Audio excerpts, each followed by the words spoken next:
and smell them. Does it have nothing? After this, I'm gonna have mine. Yes. Yes. I saw this on IG. Someone made rice and pastry with cinnamon toast crusted. Yes, I have done that. I should do it. I might have to do that. And stand up so it bounces up.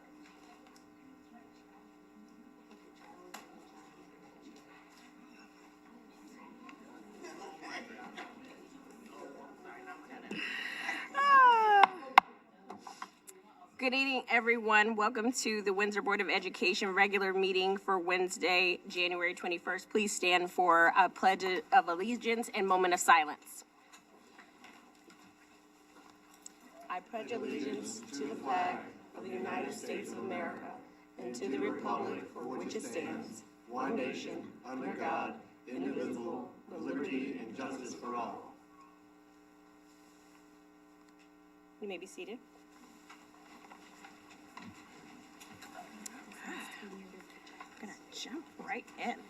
We're going to jump right into the budget proposal meeting forum. So I will toss it over to Acting Superintendent Dr. Noha Abdelhadi. Just give us a minute to pull up our presentation.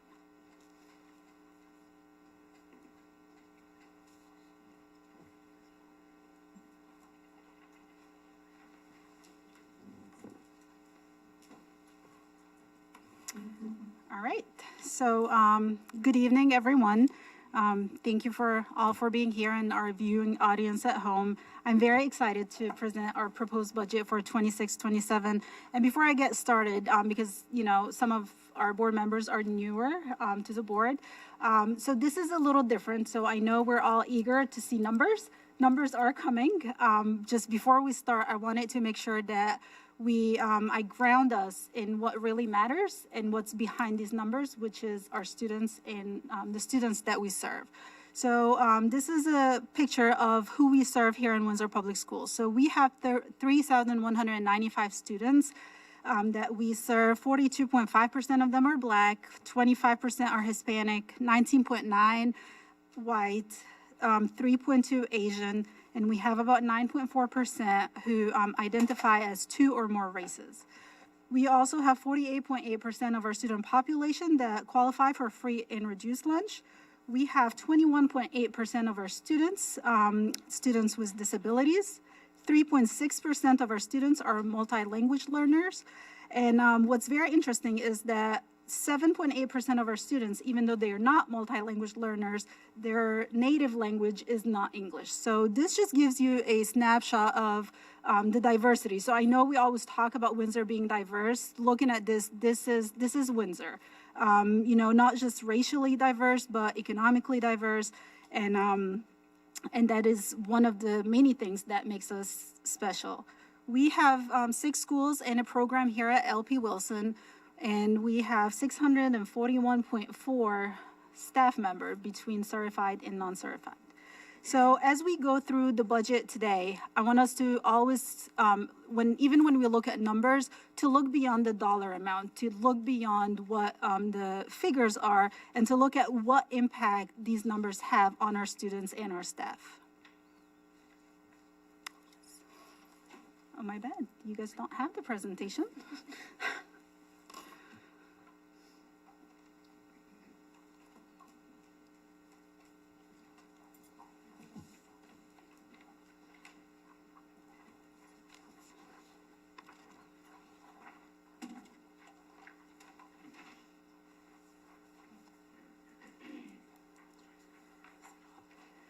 So our strategic plan for excellence is our strategic operating plan that is the roadmap for our next 5 years. It was rolled out at the beginning of this year, and basically it's how we're going to take Windsor, where we're going to take Windsor in the next 5 years, and how we're going to deliver on our Windsor promise to our students and staff.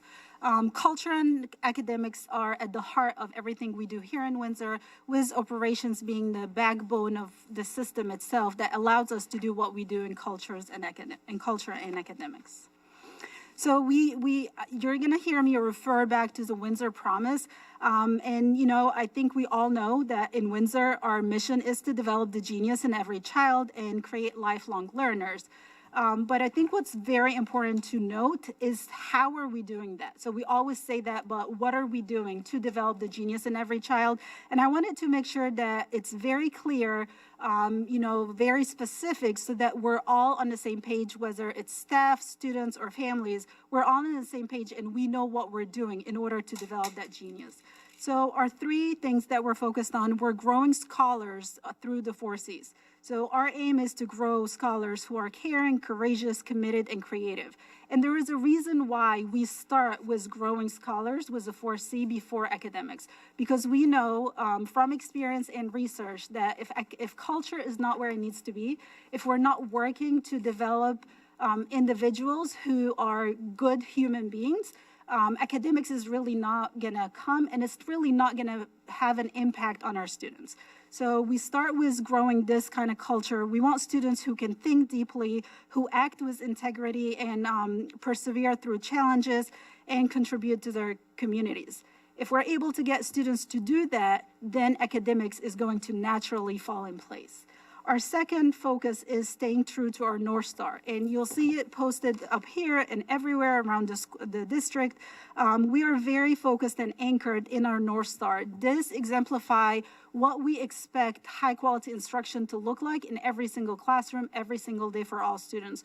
When you look at it, you see the attributes that we are developing in our students, but also you see the high expectations that we have for our staff and the practices that we expect our staff to carry day in and day out in the classroom. And the last area that we're focusing on is holding world-class expectations for all. And you know, why world-class? By definition, world-class standards and expectations are standards that are aligned with best research and practices that are effective, not just in Connecticut, not just in the United States, but globally. So years and decades of research have been done on what high standards in education looks like, and that is what we call world-class expectations. So I have very, very high expectations and standards, not just for myself, for my leaders, my staff, and my students, and this is how we will make sure that we deliver the Windsor Promise. So we are about to start, you know, getting deeper into budget, and throughout the whole time, myself and Ms. Batchelder were working on the budget. Again, I kept reminding myself that this is more than just numbers. This is more than I want a figure to add up or I want a certain increase. I see budgets as moral documents because this is the way we're going to be able to deliver our promise. So if it is done with intentionality and strategically, then we will be able to get what we need in order to deliver our promise to our students. This is a budget process in a glance. It started back in October, and I think even way before October, I was appointed as the acting superintendent in July, and I think a day later, I started asking Danielle, when are we going to start working on the budget? So this is a year-long process. This is, it had a lot of, all our stakeholders were involved. So back in October, I had a staff survey specifically about the budget. I asked 3 simple questions, and all our staff had the chance to submit their feedback. I also held a number of coffee talks, talked to families and stakeholders about, their dreams and their aspirations for their kids in Windsor Public Schools, what they think as parents we need to add more of or we need to focus on. Then we started the process of meeting with our building principals, and principals met with their staff. All of this is it was our data gathering phase from October to November in order to gauge need that we have around our district and in our buildings. Once we had all this data, we sat down as a cabinet and started looking at what do we need to prioritize. At the end of the day, we all know we have to be fiscally responsible, but we wanted to keep that balance between being fiscally responsible, but also not keeping the status quo and serving our students well. We came up with the budget I'm presenting today. In the next 4 weeks, we're going to be going through our budget book page by page. That's through our finance committee meetings with the hope that in February, our board is going to adopt our budget and send it over to town council. In March, that gets presented to town council, and then between that time and May, the referendum, myself along with Peter Souza, our town manager, will start our community forums to answer our community questions about the budget.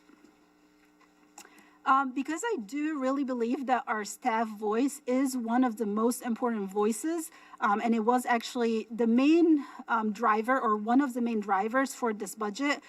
I wanted to give you guys a quick snapshot of what we got through the budget survey. So I asked 3 simple questions. I asked, what should we prioritize? How can we be more efficient? And what is one thing that, could make your job easier and better, and could make you more efficient? And the top 2 things that our staff have highlighted as far as priority is staffing support, so our additional support, and our student mental health and behavior support. So these were the top 2 things that our staff told us we need more help with. When we asked how we can be more efficient, the themes that came up are streamlining technology, holding staff accountable to measurable results, and reallocating funds from admin roles to direct student support, and reducing or reevaluating programs that have limited impact. So I'm being very transparent. This is what came out of the data.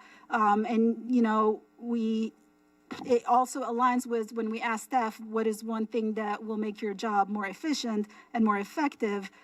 Same themes came out. We don't want more programs. We want more people. We want more support. We want to be able to do what we do, knowing that we're going to have, certified, qualified specialists and professionals who will be able to support us and help us with student mental health and our student behavioral needs. And then in January, so that was back in October, in January, just last week, I did a mid-year pulse check. And that was really to get a pulse on, as a district, where we are, how people are feeling in terms of morale, and again, in terms of how things are going. So from October to January. And I was happy to see that, or not happy to see, but at least the same themes came back up. So that made me, it assured me that the budget that we're presenting today is really targeting what we really need. So again, time for planning for teachers, covering was a big issue. When we have staff absences, we have to pull some of our support staff, like interventionists and tutors. We have to pull them to cover classes. And that has been coming up since last year as a major issue, because when we pull interventionists and tutors, for example, they are not able to support our tier 2 and 3 students. So that causes a huge impact on our students that are most impacted and need the most support. So through all this data, we came up with our budget compass, which is basically our non-negotiable things that I wasn't going to touch and things that I was going to make sure that this budget supports. So first, student and staff safety. So all safety, security, and compliance requirements were fully funded. We did not touch that. I also tried as much as possible to stay away from any direct impact to classroom teaching and any essential support that has a direct impact on students. Again, all our legal and contractual obligations were, taken in consideration. We have to meet those, so we made sure that all of that is accounted for. Our very responsible staffing levels, so we looked at class sizes, we looked at equal staffing across buildings, and we looked at student services and anything that will not have an impact on the operations of the schools.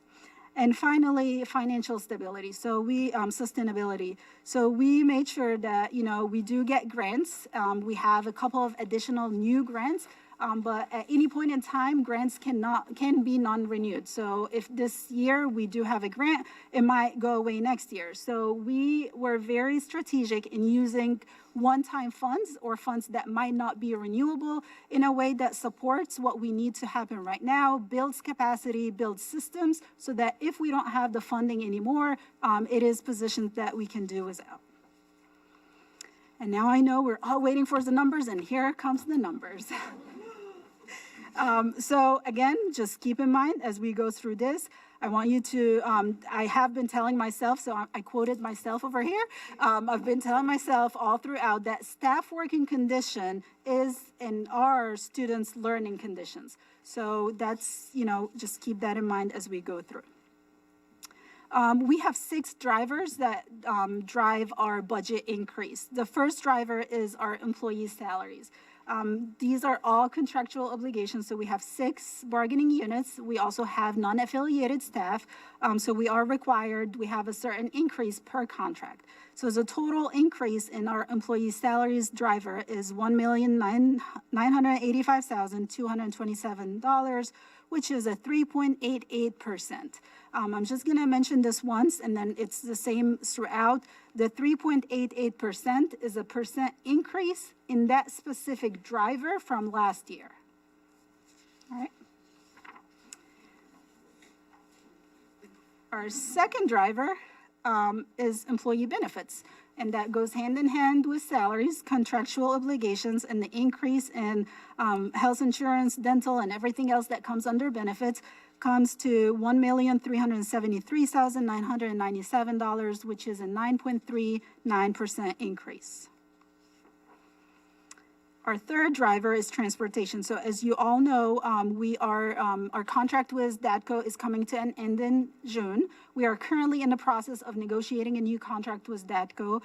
With our initial conversation and negotiation, our transportation increase in special education transportation as well as our regular ed transportation is $890,916, which is a 13.64% increase.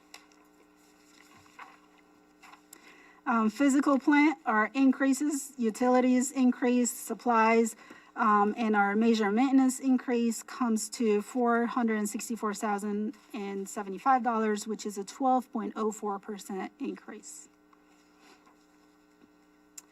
Technology, and in here I broke down technology software into 2 buckets. Because I think sometimes when we look at technology, we look at software and we see a humongous million something number. We get concerned about what are we doing? Are we really teaching? So actually more than half of the software that we use in district is utility software. So it's software that we use to run the district. So our payroll software, our student management system software, our IT software. So all of these softwares are under utility software, and then we have academic software, which are the software that is being used in a classroom for teaching and learning.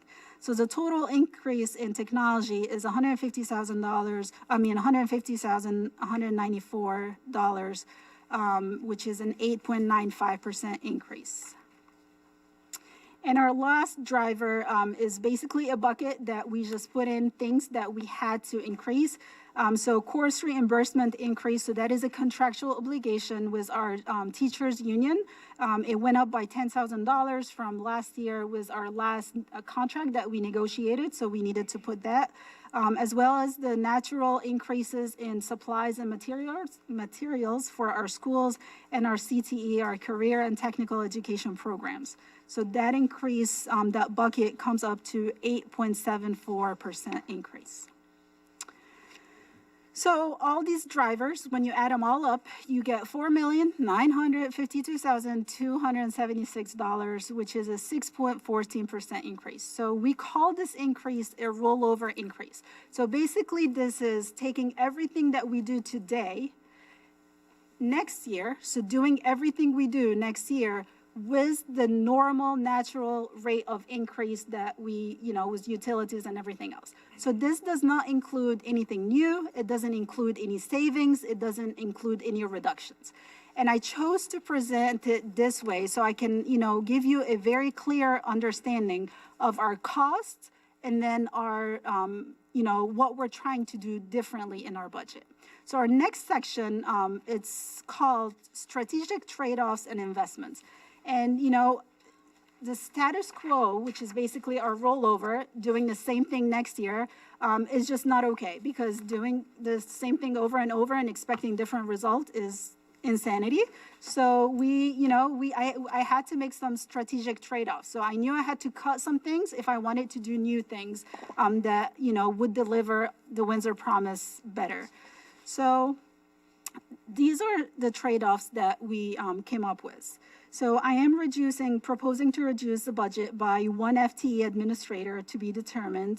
And as a trade-off, add a pre-K admin assistant for our pre-K schools. So, and the reason I'm proposing to add that position, because a lot of our pre-K school, we are obligated by law to provide pre-K for our special ed students. Pre-K with special ed comes in at a rolling basis from birth to 3. So throughout the year, we get new students, new referrals.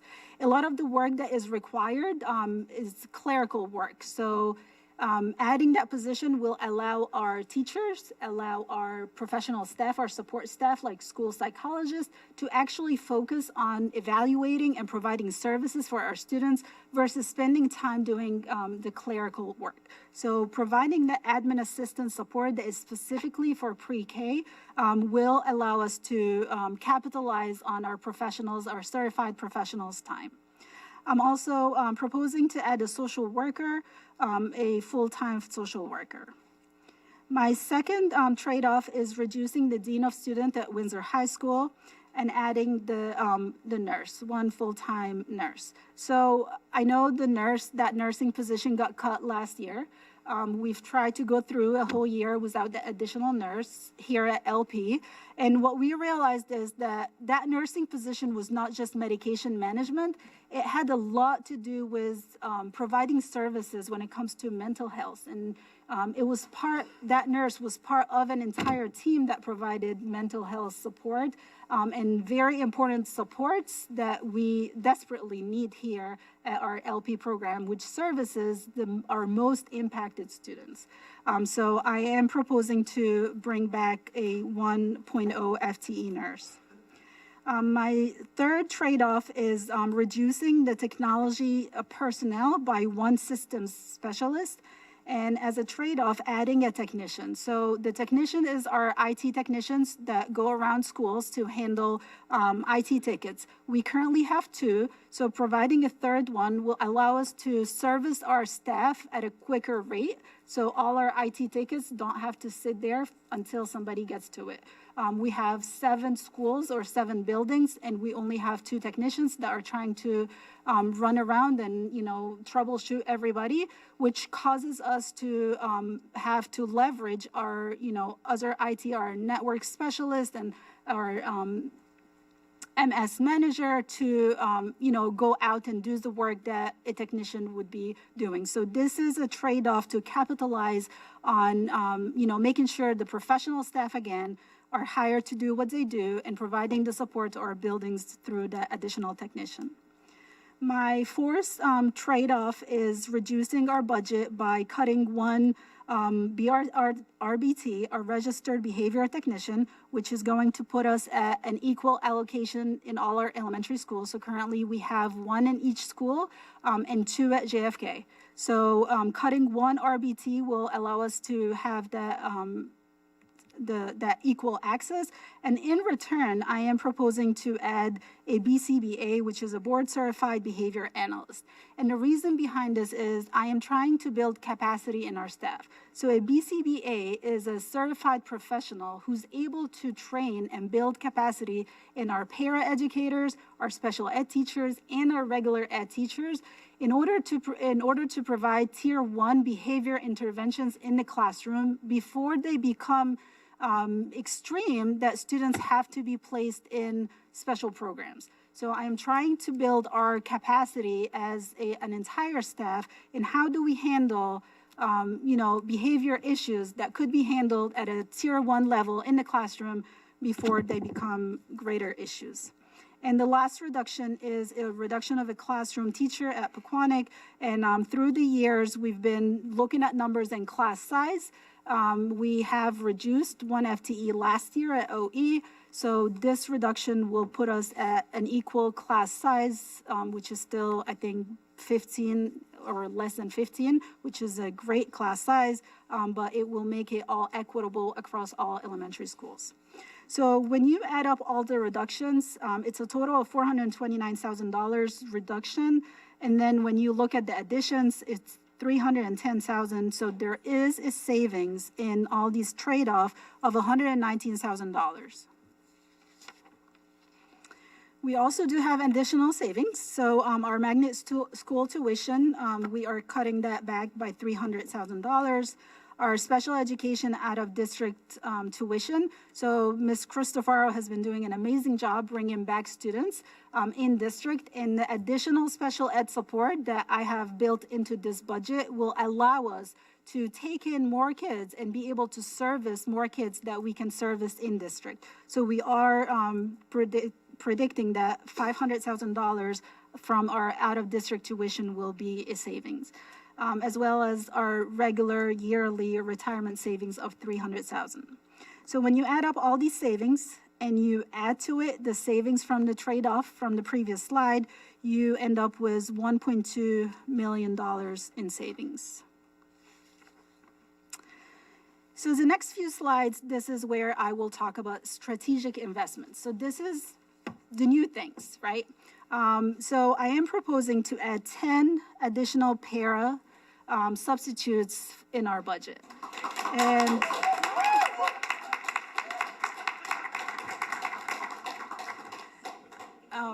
you know, I think we all know the reasons, but just for our board members, you know, having these additional positions is vital for our student support. And, you know, when our paras are absent, our paras work with our most vulnerable population. So they have to be covered to the point that even if we don't have subs, we don't have tutors, we don't have interventionists, I have actually seen our principals and assistant principals covering for paras all day because these are positions that are vital and we have to cover.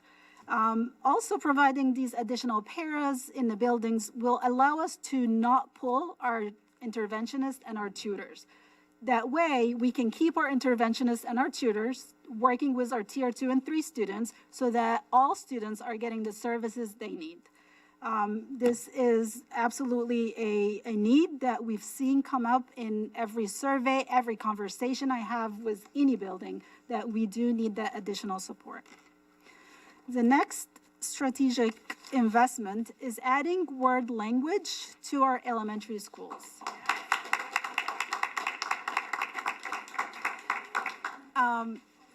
So there are two sides of benefits for adding word language in elementary schools. I'm going to start with the student benefit because that's really what drove all of this.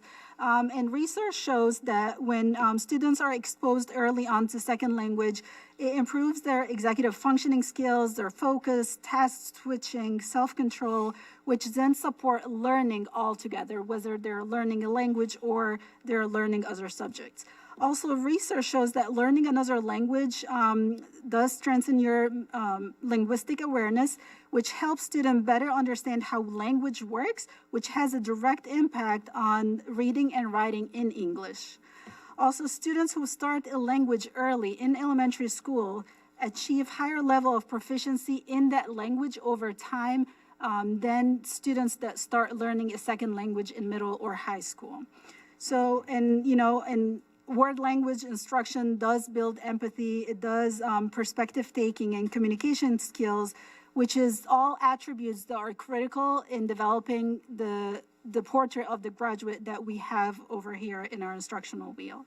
So this is the student side benefit of things. There's also a huge benefit to our teaching staff in elementary school because adding a word language is adding an additional special, which means adding more planning time to our classroom teachers. I know they're going to love that. If you ask any teacher, if you can ask for one thing, what it would be, and they will tell you time. They don't even care if it's like 20 minutes, 15 minutes. So providing the additional planning time, especially in elementary, we all know we just rolled out the reading program. Brand new curriculum. We're still in the second phase of rolling out the reading program. Next year and the following year, we're going to be rolling out a math program. So all of that takes time in order for teachers to be able to plan and be able to deliver effective lessons. So my hope is that with adding these four word language teachers, we're going to be able to help support our teachers. So our carryover savings from the previous slides was $813,000. When you add the $300,000 for our word language teachers, we still end up with a $513,000 in savings. This is a chart just because, I love to do research.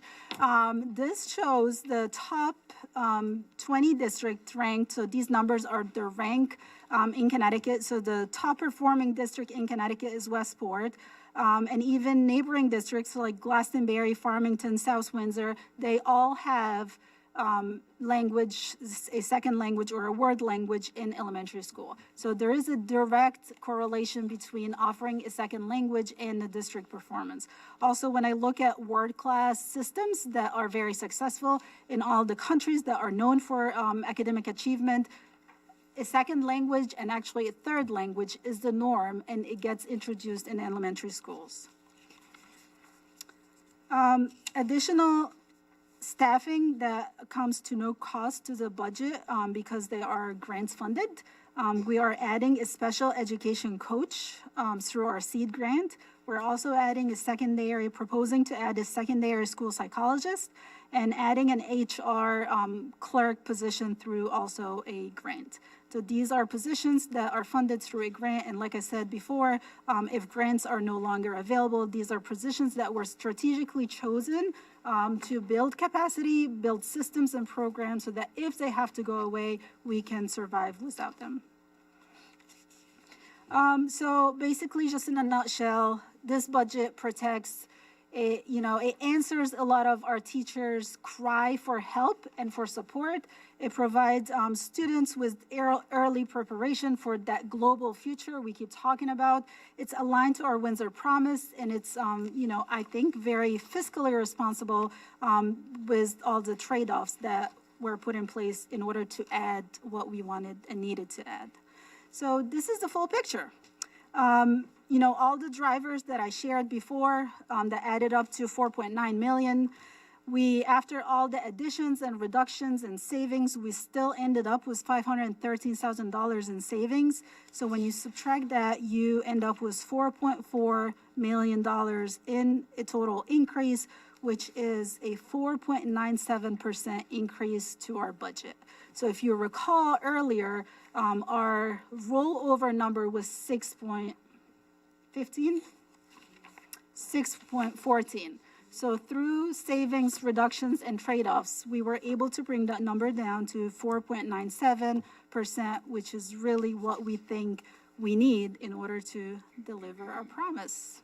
And for Mr. Madison, I thought of you as I was doing the slide.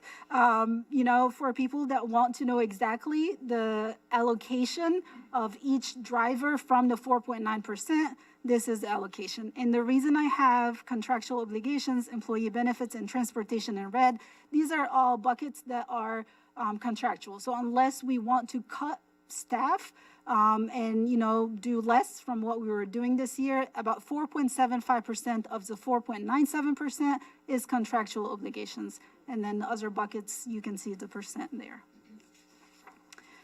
This is the estimated revenue that goes directly to the town. About $12.6 million. And our next 4 meetings are going to be budget meetings where we actually go through the budget book line by line, page by page. You get to ask all the questions and see where all the numbers come from. And that concludes my budget presentation.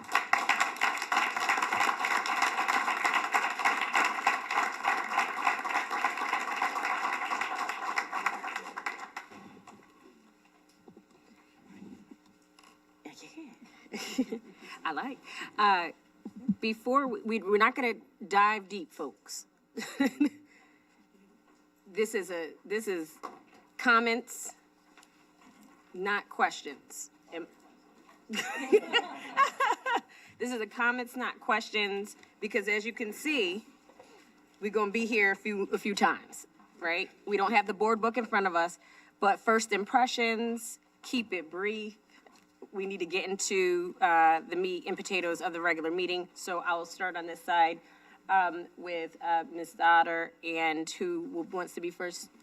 You want Mr. Panos? No, hold on. You'll be second but first on this side. That's good? Okay.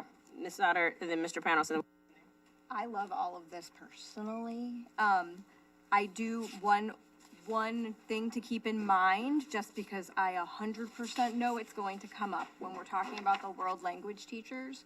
You're going to have people that are look at our current results, right, and say, well, we have X amount of kids that aren't even meeting English standards. So I would be prepared in public forum to be able to speak to how also learning a second language can help the literacy in there first, just so it kind of helps dispel any concerns that people may have that we'd be taking away fundamental learning time in their immediate English skills to learn a different language. Only comment. thank you. Mr. Panos? Yeah, I appreciate it. A very good analysis.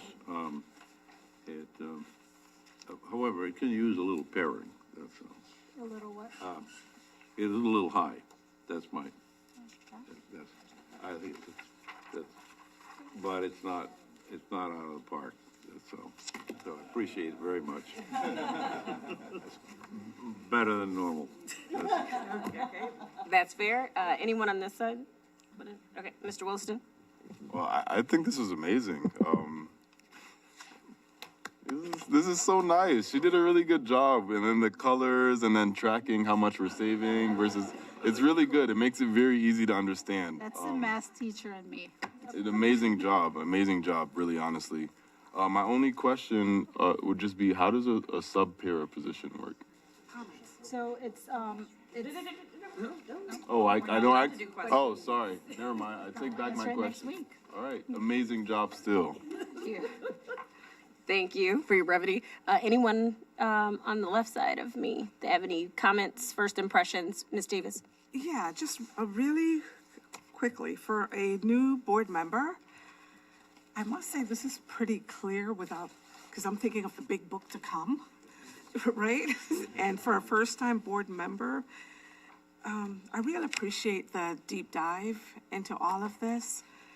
And I know I have questions along the way, and I know this is not the time of questions. Those questions would be more like clarity on certain areas, but I really appreciate the breakdown of what's here and the sentiment of building on what already is. Because I know oftentimes when you win a budget, it's like throw more money, throw more people, and then nothing happens. So I'm really hoping that your sentiment gets translated, or not even translated, acted upon by staff and the students and the parents of what it is that you're trying to achieve. Thank you. Thank you, Ms. Davis. Mr. Lockhart? Dr. Ady, I just want to say thank you. I met with you and Danielle a few times, and you've really executed your vision, really laying it out in general terms. And I'm excited about the prospects of you explaining this budget in a deep dive where we're not going to be wrangling back and forth about budget dust, in my opinion. You've brought more supports back in, and you've made the trade-offs. It appears that you've listened to your staff, you've listened to the surveys, and you've put a very responsible budget in front of us for us to discuss. And I just want to say to the board, I'm looking forward to the Finance Committee process. I'm looking forward to us having very deliberative debate about the matter. Yes, we will always wrangle over if it should be less, more, or the same. Looking forward to that as well. But overall, job well done by you and your cabinet to put this together. Thank you, Mr. Lockhart. Mr. Madison? Yeah, extremely well prepared, thank you. My biggest concern is always ground reality in schools. I continue to be an incredibly happy customer, so, you know, you get the bill at the end of a fine meal and you pay it, right? I also... You hear that, Paul? No, I don't. You eating good, ain't you? I passed the bucket. I'm also a big believer in inflation baselining, right? It doesn't matter what the absolute numbers is. It matters relative to where the economy's going. We all know inflation's a thing. And so, you know, I keep that in mind. Zero is not your baseline. The reality of the inflation is, and I hate that our government prints money, and I hate that both parties do that, and our currency is worthless, and gold is not getting more valuable. It's that our dollar is getting more worthless. Okay. It's just a reality, right? Do we teach economics? So I do keep that in mind when I look at numbers, right? It does matter. It's inflation relative that I always kind of think about. The two expenditures here, the paras are gold relative to their cost. I mean, they pull off amazing things, and you look at the price tag, and it's like, that's a good deal. Let's buy more. And then the other one is, I'm with you, Mr. Madison. I'm quoting you. What side is he on? I can add 10 more. You can definitely use and then I will say, language does help people with English. So my little one, who's just the sweetest kid ever, he's 12 years old, he's in middle school. He's learning French, and his ability with English is going up. I know this because we study English at night as part of the reading, just before he goes to bed. And his understanding of the constructs of language is going way up. And I noticed that as soon as he hit French. So I agree with that notion. So those are some of my thoughts. Thank you. Thank you, Mr. Madison. Anybody? Ms. Jacobson and, okay, and then Mr. Okay. Well, you wait till the end to say something and you'll have nothing new to say, so. Again, I think it's a very well-done budget, given that you were a math teacher and I do not math at all. I really appreciate the very clear illustration of the cost savings and what is left, because that raises my questions. But as a household in Windsor who also is dealing, like everybody else with inflation, I appreciate how clear-cut this is, how you have managed to pare down and add staff and really answer to the staff of the district to assist them in doing their job, because you're absolutely right. Like, to serve, in order for them to serve our kids, we have to serve them. And I think this does a tremendous job of laying that out. What an amazing starting point. Thank you. Thank you, Ms. Jacobson. Mr. Hallett? Thank you, Madam President. Appreciate it. Thank you, Dr. Haiti. It's, obviously, as everyone else said, this is a well-done presentation. I like the world of language piece, especially in our elementary schools. The sooner kids get exposed to that, the better, the easier it is for them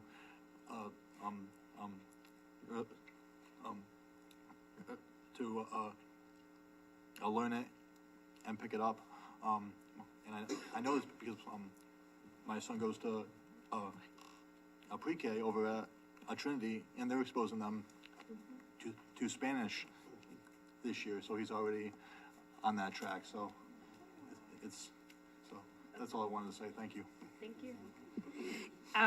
There's nothing more that I could say besides I do appreciate a visual, and oftentimes it's not the message, but how you display the message, and to show what it would have been first is so important, because we always say the cost of business and what it was before, but to take us through that first and then back off of it and still see savings and still see the value-added extra FTEs, which we're not going to purchase people. We are going to invest in extra, and we're going to invest in extra hands, and that came through. I was there. I was at Windsor Nation, and it was so cool to kind of walk through that first piece of hearing that some people in our buildings didn't even feel like they were invested in the budget process at all. So well done on a culture and engagement piece, because that's what I do for work. And I can't wait to open up the big budget book, which usually intimidates me as well, Ms. Davis, and this is not my first rodeo. So this document will be our North Star, so that when we get, intimidated by the large book, we can pare it down back to this. Well done. Well done. I know we went over the 30 minutes, but we did start late. Do I have, no, I'm sorry. Okay, no, we good. Okay, wait. Okay, yes, you're good. Okay. Yeah, so we're going to the public, okay, good. We're gonna go into the public forum piece. Oh, you want to say something? I do want to publicly acknowledge the hard work that Ms. Batchelder Yes, has put in. absolutely. She knows the numbers, like, More than the hard work on the budget, putting up with me. I think I've asked her like a million times in the past 2 weeks, when is this gonna get done? Yes. Can I print? Can I hit print? So thank you for all your support and for doing this. she knows the numbers best. She does. She knows the numbers best. So we're gonna pivot into the public forum, at 7:20. okay, so we can do 7:21. Yeah, 7:21. We're gonna pivot, so that we can have that piece of it. It's Daily. Good evening, this is Robin Daly from the Superintendent's Office. If anyone from the public would like to address the board, you may do so in two ways. You may type your name, address, and comment into the Q&A feature in the Zoom application, or you may speak by clicking raise hand or dialing *9 within Zoom. When you are called on to speak, you will be given 3 minutes to state your name, address, and comment. Please do not place the call on speakerphone, and no comments will be made by the board at this time. Is there anyone online, and do they have? There are attendees online. At this time, there are no hands raised. Okay. Is there anyone in the boardroom that would like to speak? If so, you will have, as Ms. Daly mentioned, 3 minutes to speak, and then at the 2-minute warning, I'm sorry, yeah. Okay, 2 minutes and 30 seconds. He'll slightly, he'll raise it up briefly, and then when you've run out of your time, he'll keep it up, so. And this is about the budget. You good? All right.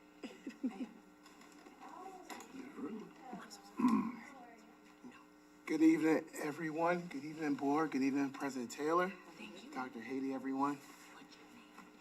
Put my hand where? On it? I got to press the button. Put your name and then. Oh, put my name? Oh, okay. Yeah, I'll do that. I apologize for me moving so slow. I had surgery 13 days ago, and this is my first day out in 13 days, so. Thank you for joining us. Thank you for joining us. I felt it was very important. Oh, forgive me for my hat as well. Unless you want to see what George Jefferson looked like in 2025, you don't want me taking this off. So I just wanted to make sure I came out in support of our school district and of our superintendent, Dr. Haiti. I love everything that we've read in this proposed budget. This is just a direct reflection of the leadership we have, how organized everything is, how she meets people like myself, employees like myself, where we are so we can understand things. Also, Ms. Batchelor, so I just wanted to make sure I came out to support our fearless leader and the unwavering support that she gave me on this journey I've been on the last couple weeks, and for our children and for our school district. And that's it. All right. Thank you.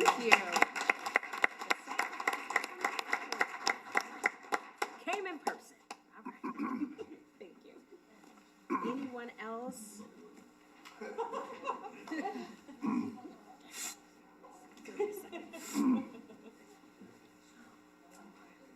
They let this guy in here. Me too.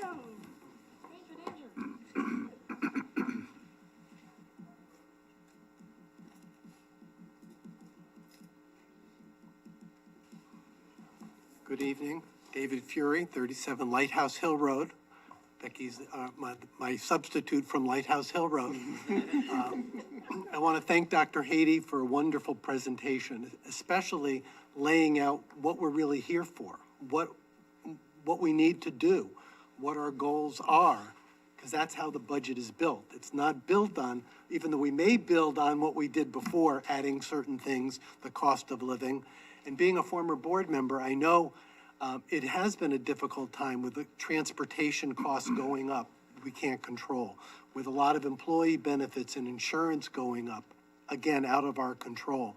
And we need to pay our staff well, and we negotiate with many different bargaining units to get a fair and equitable deal, both for the district and taxpayers and for our staff.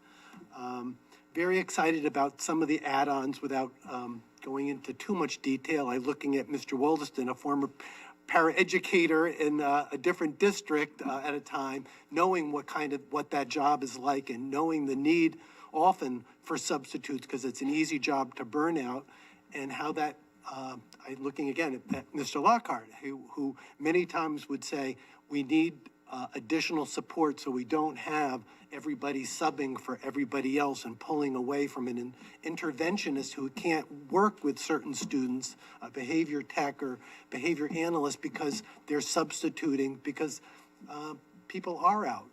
Staff does get ill themselves, so we need that. So I'm grateful that those things have been added. I'm looking at some of the folks over here and thinking about the nursing position. Ms. Cantor would be is probably applauding back at home today, a former board member and nurse. And I'm sure Nurse Julie will be very happy too that this is at least proposed for being there.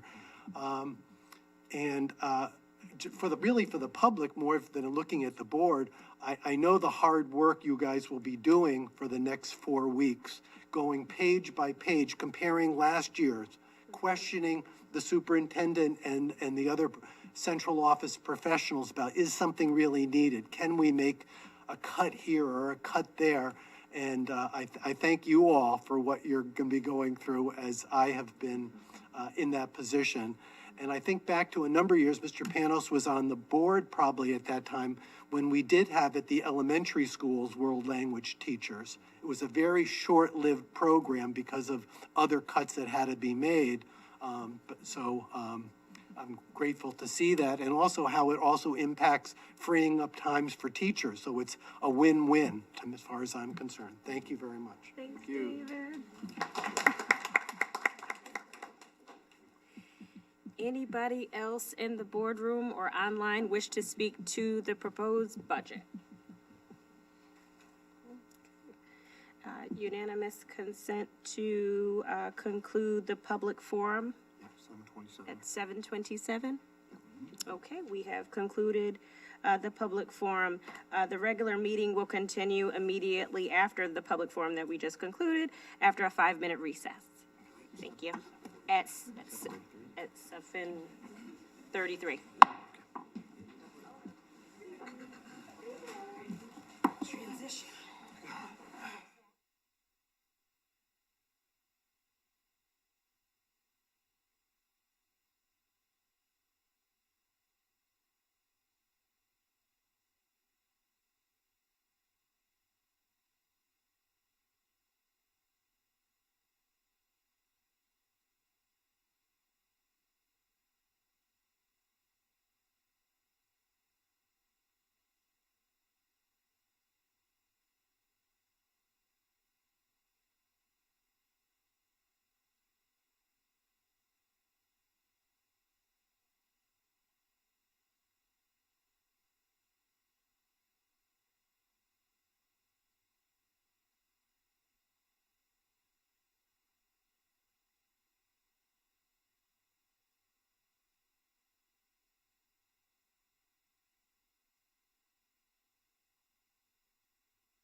Retie. There you go.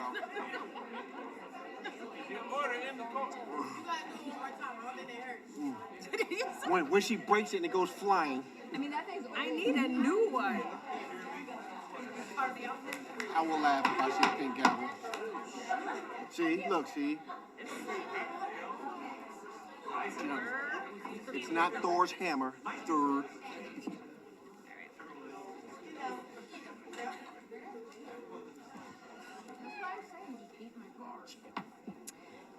Thank you. 10-minute break. Yeah, I know.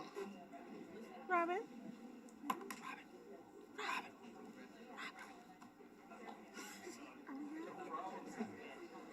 Good evening, everyone. We're back in session for our regular meeting.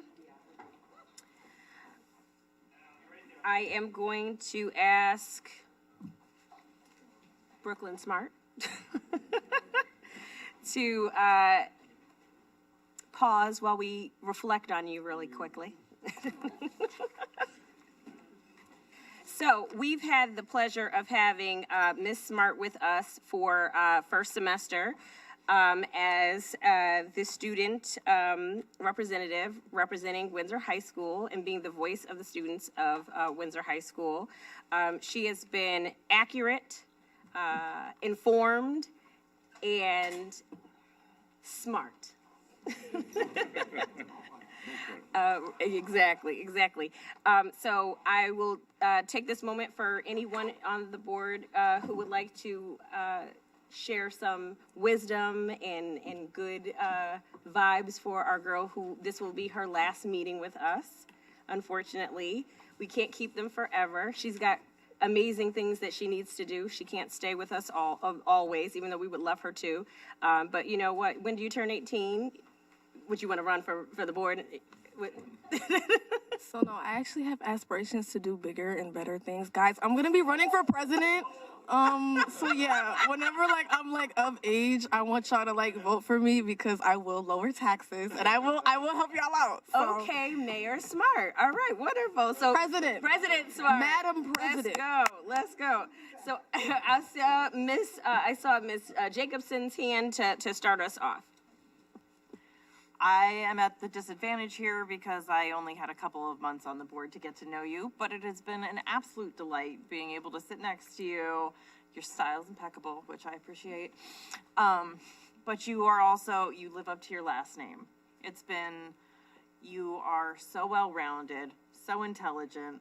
I know you're going to go on to do bigger and better things, but I really hope you come back to Windsor because it's really been a pleasure. I'm not going to ramble. Thank you. Anyone else want to share their thoughts about Ms. Zotter? Just continue to be you, and you are going to do great things. I love the personality that you bring when you sit here, right? So you give us context, but you give us truth. You've engaged in conversations that we've had when we've been talking about, maybe touchy points, and you really help bring the perspective of the students. And I can't thank you enough for that and just for being who you are. And I can't wait to see what you do at college and after. So please come back so you can tell us about your experiences. Thank you so much for hanging out with us over the past few months. It's really been fun. Anyone else? Mr. Panos? All right, thank you very much for the very clear presentation.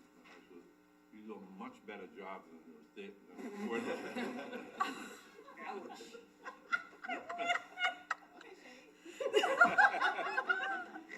Thank you, Mr. Panos.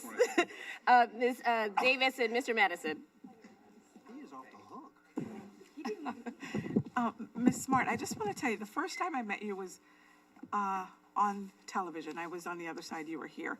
I was running for the board, and I said I wanted to see what one of the board meetings were like, and you were speaking. I'm like, wow, she is really smart. Had no idea what your last name was because I had joined it late. Yes.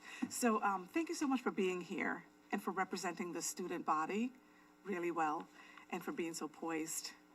And I just wish you all the best and know that you have a whole community supporting you. And it's finally nice to meet you in person.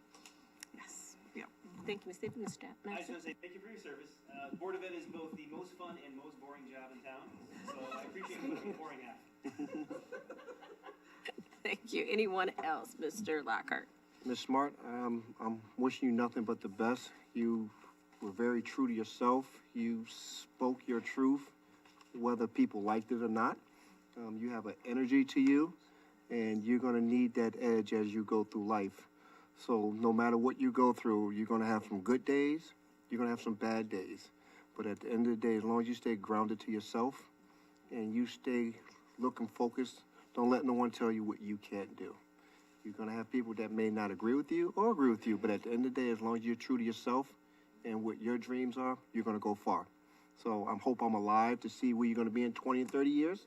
Just being real, I'm an old man, but I'm trusting that you're going to do great things. What am I supposed to be?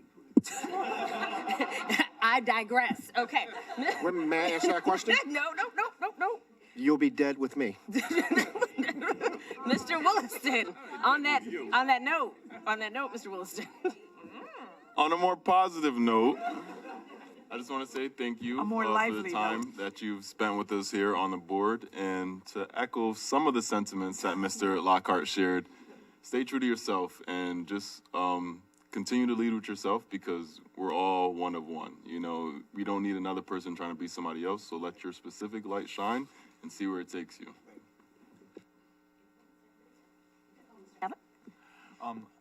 I just want to say thank you so much for your service. It's been an honor having you here. It's not easy to get up here and do what we do, and for you to give reports and all that. I don't think that was something I would want to do at your age, but you're here, and you know you did a fabulous job, and I know you'll have success in whatever you decide to do. So, thank you so much. And so, Auntie's last. I remember when you were born. So it's an honor and a privilege to sit up here with you. I'm not surprised, as I said when you started, I'm not surprised that you're here, because you were great from the beginning, honey. You were great from the beginning. And I cannot wait to see what you do. I cannot wait to, little Brookie. Oh, BK. Okay, so we have something for you. We're going to take a photo if your parents and family would like to come up, and we just want to present you with this. Do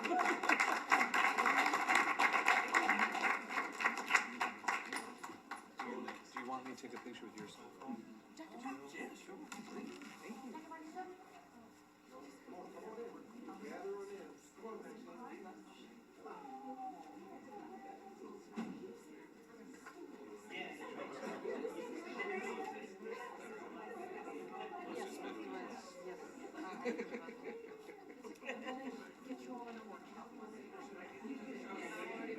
I need one more hand.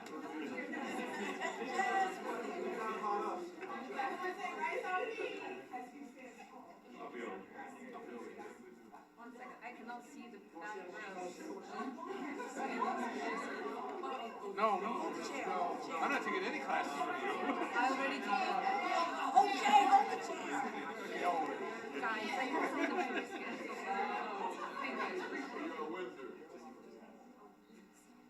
You guys are shaking the chair. Okay. And now say cheese. Cheese. Awesome. Okay, one more. This one I can do for this is good. Okay, 1, 2, 3, say cheese. Cheese. Perfect. Thank you so much. Who's holding this up?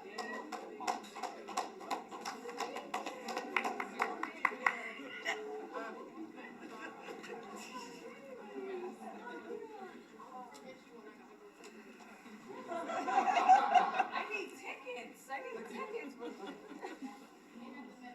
Yes. Oh, yes. Oh, yes.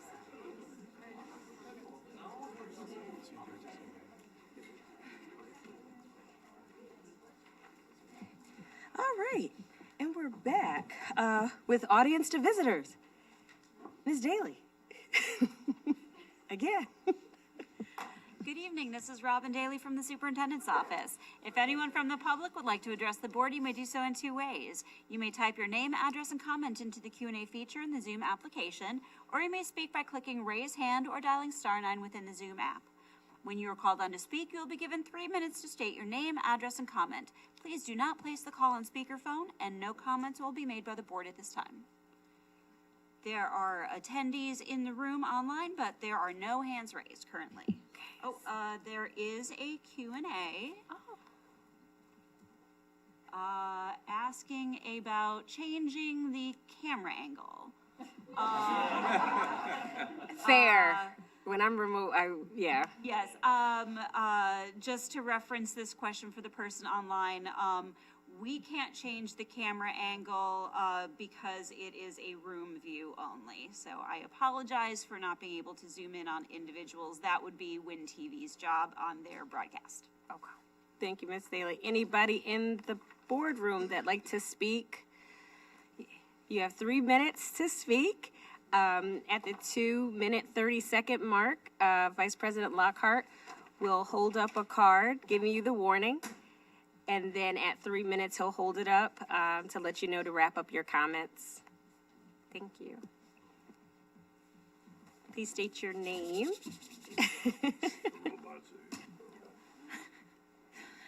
My name is Linnea Carroll. I am at 45 Portman Street.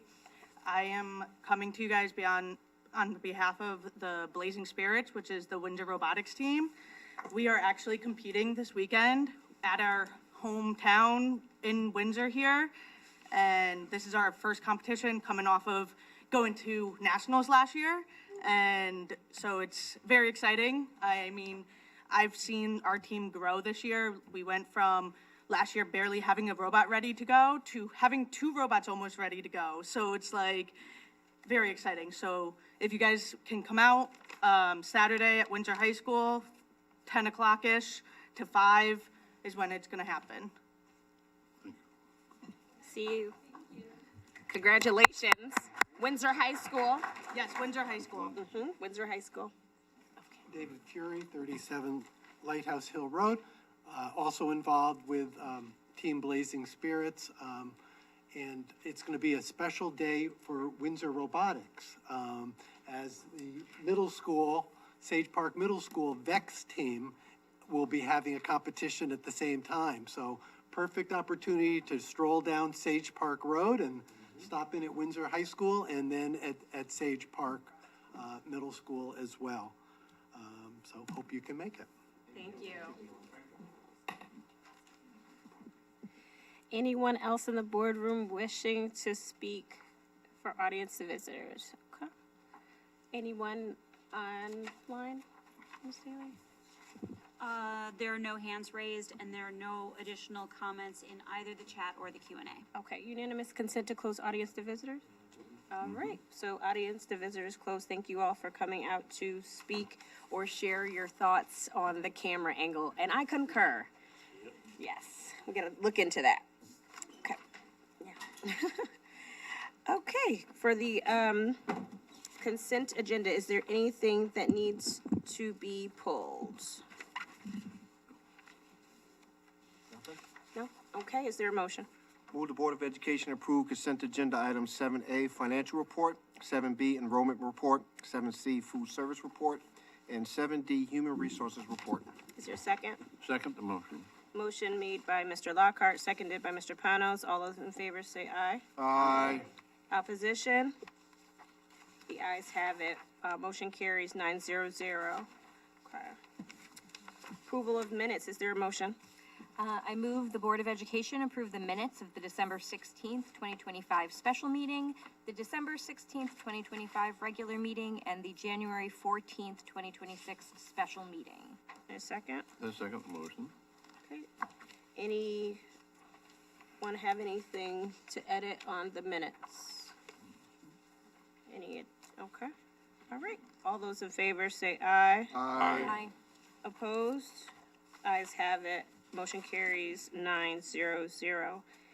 And we are to Brooklyn's last student representative report. Stop, you're gonna make me sad. Okay, well, first, I want to start off by saying Happy New Year, guys. I haven't seen you guys since December. Okay, one last ride. Good evening, members of the Board of Education, administration, staff, families, and fellow students. I'm proud to share that our Windsor High School boys basketball team is currently 12-0, continuing an incredible season. The team is doing an outstanding job, most recently defeating Glastonbury 78-65 last night and securing a hard-fought win against our rivals, Bloomfield High School 71-67 last Friday night. No pun intended. Shout out to Coach Smith and our boys for their dedication, teamwork, and excellence on and off of the court. Academically, midterms week went by smoothly, and we have officially entered the second semester of the school year. Students remain focused and motivated, setting a strong tone for the remainder of the year. We also had the opportunity to host a meaningful alumni panel, welcoming Windsor graduates from the classes of 2024 and 2025. This panel helped the class of 2026 gain a better understanding of life after high school, including college, careers, and real-world responsibilities. It was an informative and inspiring experience for everyone involved. In December, we held an amazing Windsor choral concert showcasing the incredible talent of our students. Shout out to Dr. White for her leadership in putting together such a beautiful performance. Lastly, our Windsor Warriors continue to practice great hallway habits and are doing a strong job maintaining our 4 C's, being caring, committed, creative, and courageous, helping to keep our school environment respectful and positive. Lastly, I would like to sincerely thank the members of the board for giving me such a great opportunity to serve in this role, and a special thank you to my principal, Dr. Parker, for trusting his judgment and choosing me for this. And you believed in me and you chose me for this position, and this experience has truly helped shape me into a better young woman. I'd also love to thank my family for getting me to this point.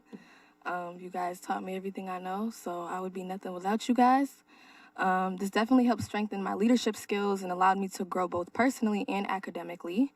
I'm incredibly grateful for this opportunity, and I will definitely carry on what I've learned with me moving forward, and I can't wait to come back and visit you guys, so I won't forget about you guys, trust me. But I love you all, and I appreciate you all.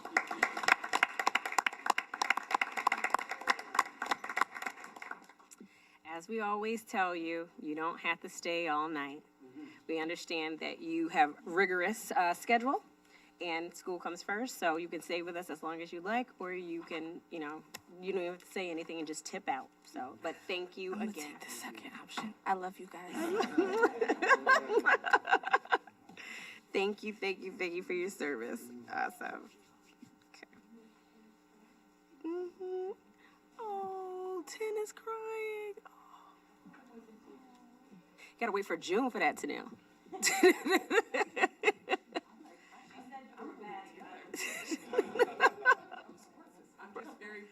I can imagine. Oh.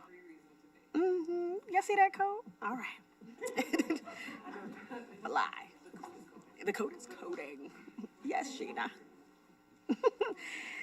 Oh, wonderful, wonderful. So on with the next agenda item, which is, it's me.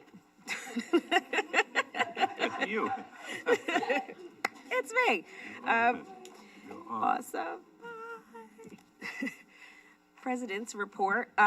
Very brief because, coming off of the winter break, a lot going on, but not much in the same breath since the last time we had our regular meeting. I attended the winter concert, choral concert, under the direction of Dr. Tracy White. It was amazing. I don't want to shout out all that was there because I might miss some folks, but folks were there. We were there, right? We were there. You were there. You think you were there? I think you were there too. So some of us were there, and that was it's always a great concert and well attended, wonderfully attended, packed house with alumni and all that. So that was really, really great. I attended during the winter break a girls basketball game. It's always great to see folks come out during the break. Some people are on vacation, but if you are home, it was great to see a lot of the games being well attended.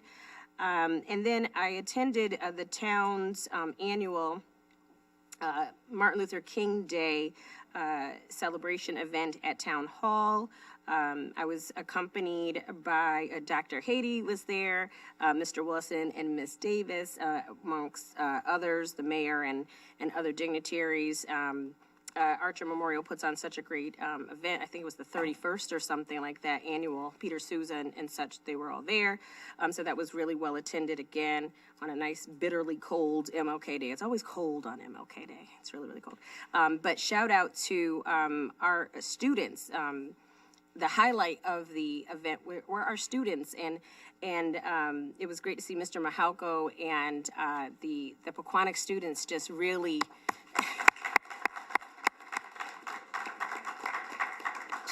shout out to Nathan's nephew, who was one of those students. Awesome job. Just the public speaking piece that I don't think people talk about it enough, but I'm seeing how Windsor students, even, what are they, second grade? Speaking in front of a packed room and their own, writing. It blows me away every single time. So it was really, really great. There was a young lady from the high school as well who spoke just eloquently. And so I think we're doing okay. We're doing okay. Again, well-attended event with our students from Windsor Public Schools on the main stage. So that's pretty much it for my report, because Saturday didn't happen yet. So I didn't get to go to robotics. But we're trying to move and groove and be at all the things. I know there's so much happening, but I'm going to let the folks here at the dais report on all the things happening at their respective schools and keep my report brief. Any questions for me? Okay, wonderful. All righty, moving right along with the agenda. For 10B, is there a motion? Move that the Board of Education bypass a national search and begin vetting an internal candidate for superintendent with intent of selecting a candidate assuming office on July 1st, 2026. Is there a second? I second the motion. Okay, so there's a motion on the floor read by Mr. Lockhart, seconded by Mr. Panos. Any discussion? Mr. Halleck. Thank you, Madam President.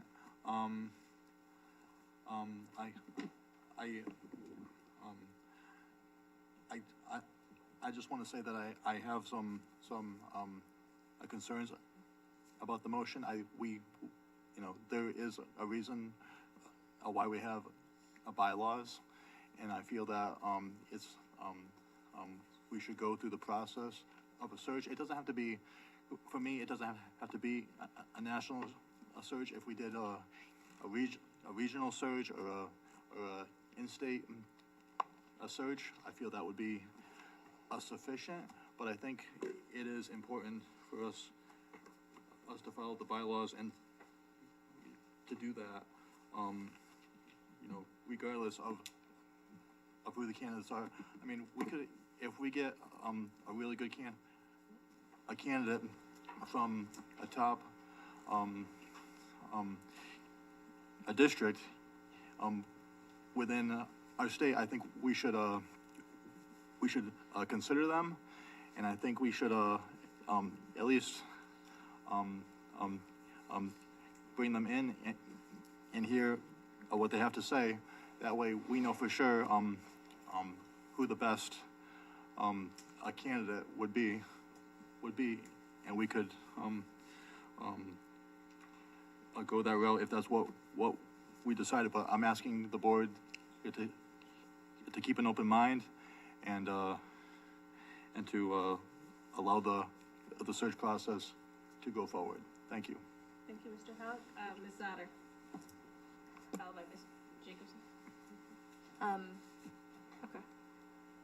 While I completely understand Mr. Halleck's point related to the bylaws and the policies that we have, I would be remiss if I didn't say that I spend a lot of times in the school. I have a daughter in the school, and I see so much positive momentum. I hear such positive things. I love that any given Friday, you never know which building Dr. Hady's gonna be at, but she's gonna be at a building, in our schools, with our students and our teachers. The time she has invested in our strategic vision, the 4 C's, like even the kids are doing like skits about it in drama. Like it's really becoming a culture, and it's such a positive culture. And I think the disruption that it would cause, not to mention the expense of us doing a national search, when I feel like everything we need, we have, and we're hearing it from the teachers, we're hearing it from the students, we're hearing it from the staff in general. I think that there is cause to waive the bylaws in this situation, because I don't know that a search could yield anything better than what I'm currently seeing, which is people excited and scores going up and innovative programs coming in. So while I completely understand and respect the point that Mr. Halleck brought up, I feel that it would be time and money not well spent. Thank you, Ms. Sutter. Hold 1 second. Anybody on this side before I go back and forth? Ms. Davis, then Ms. Jacobson, then we'll go back. Then I know you said, and then we'll go back, and then Ms. Wilson. So, forgive me for being, and part of me being new here. Can you ask to have the motion repeated again? Is that possible? It's right there. Please? But I think it's a little different than. All right. It was read differently than. No, Yeah. it's not the same Right. as in the background, because we've been going back and forth on this. Understood, but I just And- want to hear it. all right. Yeah, please, because it's not what I have in front of me. Move that the Board of Education bypass a national search and begin vetting an internal candidate for superintendent with intent of selecting a candidate assuming office July 1st, 2026. Got it. Can I say something about that? The only thing I would put on there is a time frame for when to bypass it, like a time frame. Because I know in the bylaws, it said it should be, you need to specify a time frame for bypassing this. So I just wanted to take a look at it. Yeah, that's all. Because it could be, are you bypassing it for a year, 2 years, 2 months, 2 days? I would suggest that we could use, by the March meeting, we would Just add a time frame. just add that to be completed by the March regular Board of Ed meeting. So, is that in the form of a motion? That it is in, the You- process, the vetting, and selection, I would just add, vetting and selection of the candidate, be completed by the March regular Board of Ed meeting. Is that a form of a motion? Yes, it's a substitute motion, I think you're right. effective on July 1st. 1 moment, are we in agreement with that? So if that's the case, then, wait a minute, so before I second it, do you want to? Any clarity on what So- the language is here? So what we're asking for, the bylaw states that if we're going to bypass, that there needs to be a time frame. So I'm in agreement with Mr. Panos' motion. This has been discussed with the lawyer as well, that this may be a possibility that it would come up. So based off of the motion, it's reasonable to try to get this done during after the budget process with a month lead time. I think it's very doable for us to do, with the understanding that we do have the option to come back in the March meeting and still extend if we have to. Yes. So with that being said, in the spirit of that motion, I will second the substitute motion. Thank you, Ms. Davis. So You're the welcome. way I Thank see it, so just for what we're voting on, Madam President, it's a substitute motion. We would agree to the substitute motion, then it becomes the main motion, and then we vote on it as a main motion. So we're agreeing to the substitute motion. I'm thinking that we need to say it completely. All right, so the way that I understand the motion as a substitute It is moved that the Board of Education bypass a national search and begin a vetting process with an internal candidate for superintendent with intent of selecting a candidate assuming office on July 1st, 2026, to be completed by the May 2026. March, third month in the year, March board meeting, regular board meeting. That's the That's the substitute motion. Do I have a second? No, I second that. You second it, Yep, because it's his motion. his motion. yeah. Okay. Hold 1 second, because we did Miss Davis, so I'm gonna pop back over. No, it's a Oh, new, it's a new motion. It's a new motion, Yep, so- but I still need to go back this way. It's okay. So this is a new motion. Who was next? Ms. Jacobson was next. Or do you wanna? I have nothing to say on this motion. Do you? If we're not worrying about the, fine. Okay, back to Mr. Madison. March is tomorrow, and it's budget season. Like, are we gonna get this all done by then? I'd rather just say, like, farther out. I don't care, I'll support this, we're fine, but, I don't know about you, but man, January to March is like a heartbeat away, and we have 3 more budget meetings, whatever it is. March seems tight. Well, We're finished with budget season, In February, May, in February, so then we have another. so we have another month. And we also have the right to extend. Yeah. that's Yeah. nice. Okay, thank you. Mr. Williston? No further discussion. Okay. Anyone else No. on this motion? So are we ready to call the question of this motion? yes, to add the substitute, add to add the amendment to the motion. Yeah, the Yes. amendment to the motion. I think we're gonna need a roll call. Robin Daly from the Superintendent's Office. Maxine Davis? Yes. Jeremy Halleck? No. Becky Jacobson? Yes. Leonard Lockhart? Yes, James Madison? Yes. Paul Panos? Yes. Ayanna Taylor? Yes. Nathan Wollaston? Yes. Tracy Zotter? Yes. 810. Passes. The motion passes. Thank you very much, everyone. so it's now the main. So now it's the- It's the main, no, it's the main motion now. It's the main motion now. You voted on the substitute. No, no. It was a substitute. We gotta do this twice? Yes, I explained that. Yeah, We'll we're never going get back to the main. I'm so sorry. So now, we Robert's still rules. gotta answer questions still on the main. So we're back to the main. We're back to the main, motion. So who was in line to speak on the main motion? Was it back this way?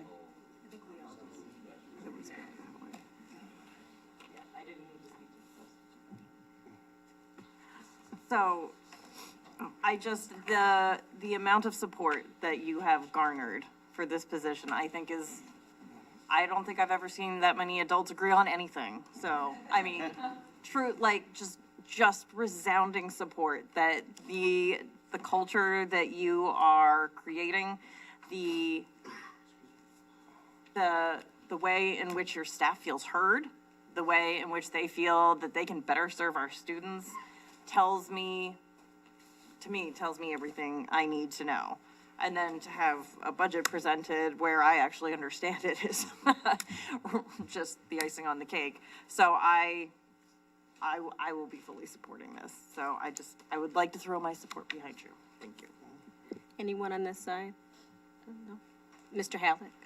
Thank you. Yeah, I just want to clarify that my vote is nothing against any particular candidate. It's just about the process. So I just want to say, make sure that is clarified. Thank you. Thank you, Mr. Halleck. Anyone?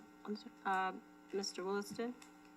Yes, I just wanted to share that in corporate or the private sector in general, it's also a common practice sometimes when an entity feels like there is enough growth within their own company that they will bypass searching outwardly. So I understand, Mr. Halleck, where you're coming from regarding the process, but there also comes a times where many corporations and other private entities say, look, we might have what we need here. And that's not to say that it It's Dr. Haiti.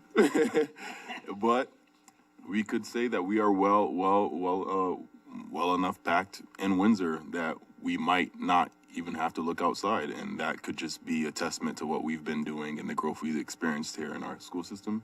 And I think that is what the majority of us think here. Mr. Madison, Mr. Lockhart. Yeah, the corporate analogy is a good one.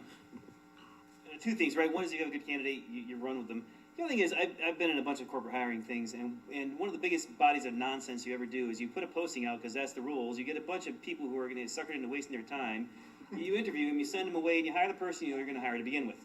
So part of it, it's unfair to the individuals who you make go submit their resume, go through the process interview, and you all know it's a bunch of BS. So let's spare the candidates and move.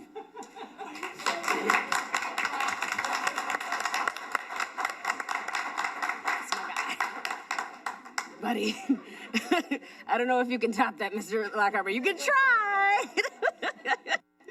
I regret not speaking first since I made the motion.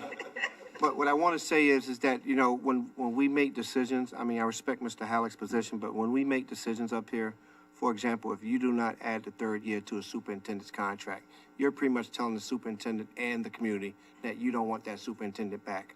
When you have a person that is doing the job as the past assistant superintendent of curriculum, and then we ask that person to be the acting in the time we need them, and they perform the job, and then we still, we have to post the job. We understand that.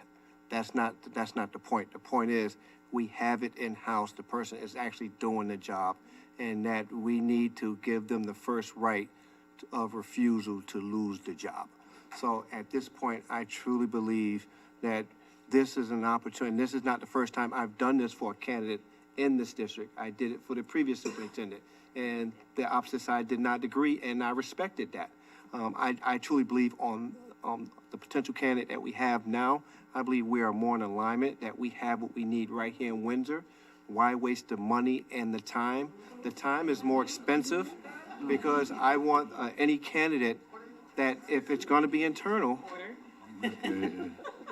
I want this to be a fair opportunity. That's all I'm saying. So I'm respectfully asking that we make this an internal search and allow Madam President to then go through the process and keep the board informed of what's going on. That's my ask of the board. Mr. Panos? Yeah, I would just point out that it's understood that the entire board is the search committee, and you are the head of the committee. So for that, I think we could call the question. Yes. Paul said call the question. We did agree to say. My God. Yeah. I don't want to waste any time. You know, I never want to waste any. This is wonderful. Wonderful. I'm not going to even speak because of that. This is great.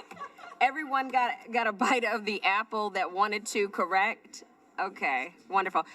There's nothing more that I can say. I'm going to call the question. Ms. Daly, roll call vote to the motion. This is Robin Daly from the Superintendent's Office. Maxine Davis. Yes. Jeremy Halleck. No. Becky Jacobson. Yes. Leonard Lockhart. Yes. James Madison. Yes. Paul Panos. Yes. Ayanna Taylor. Yes. Nathan Williston. Yes. Tracy Zotter. Yes. 810 passes. You can clap.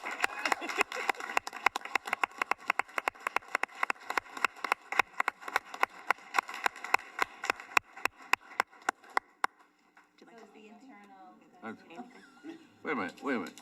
I thought the internal candidate was a secret. Well, Paul, I applied. I take back my vote. Can you guess, Mr. Panos? Dr. Haiti, would you like to speak? I just want to say thank you so much for, believing in me and seeing the work.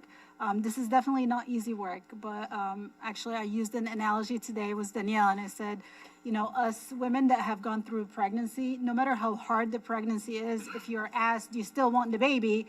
No matter what you went through, you're going to say yes. So I do want the baby, no matter how hard.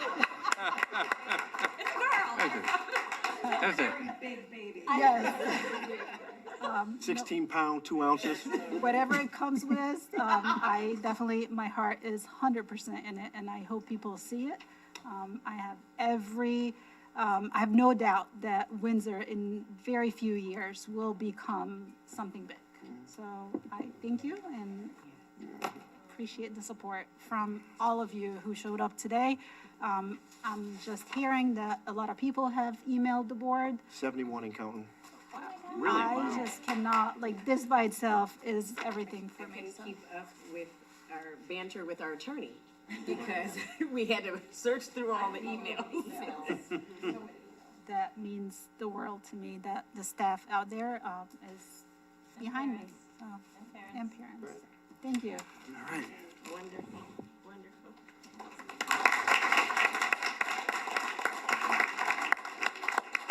My people will call your people. My people will call your people. Okay. Thank you very much.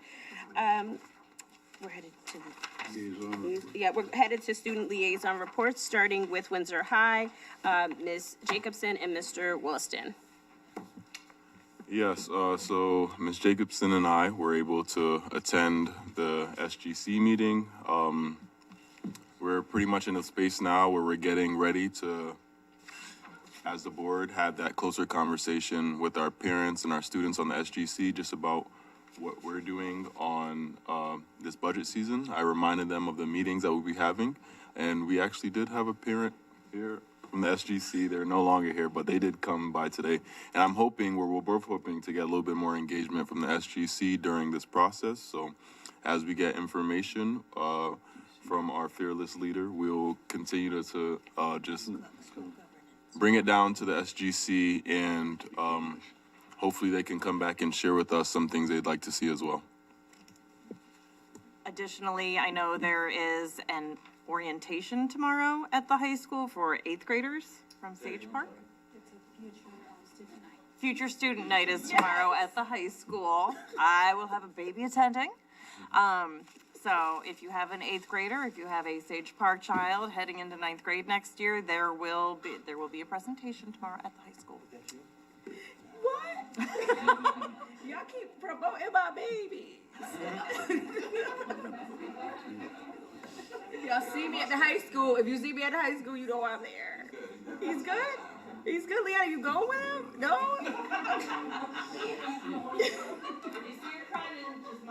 Mind your business. I'm the president. I can be here. Just let me be here. Oh my God. Okay, I'm sorry. Go ahead. I'm good. That was it.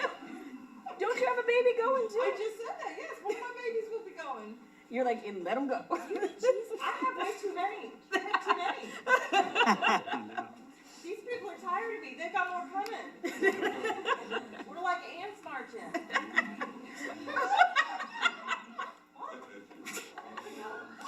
I'm sorry. The middle school knows they've got 2 more of my kids coming still. You can't get rid of them. Yeah, and now she's on the board. You really can't get rid of her.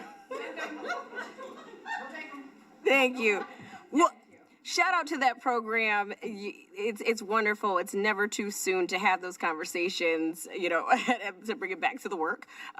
So that's fantastic for 8th grade parents to go in and talk about the high school.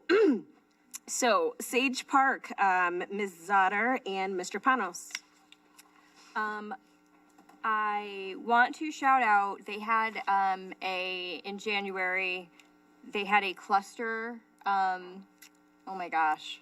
Thank you. I don't know how, a cluster expo. So for parents that don't know, Sage Park does an amazing job, especially for kids like my daughter who if it's a sport and it involves a ball, she's not getting anywhere near it. And that seems to be where a lot of kids build their communities. So Sage Park has clusters that are after school, and it's everything from slime to drama to Dungeons and Dragons.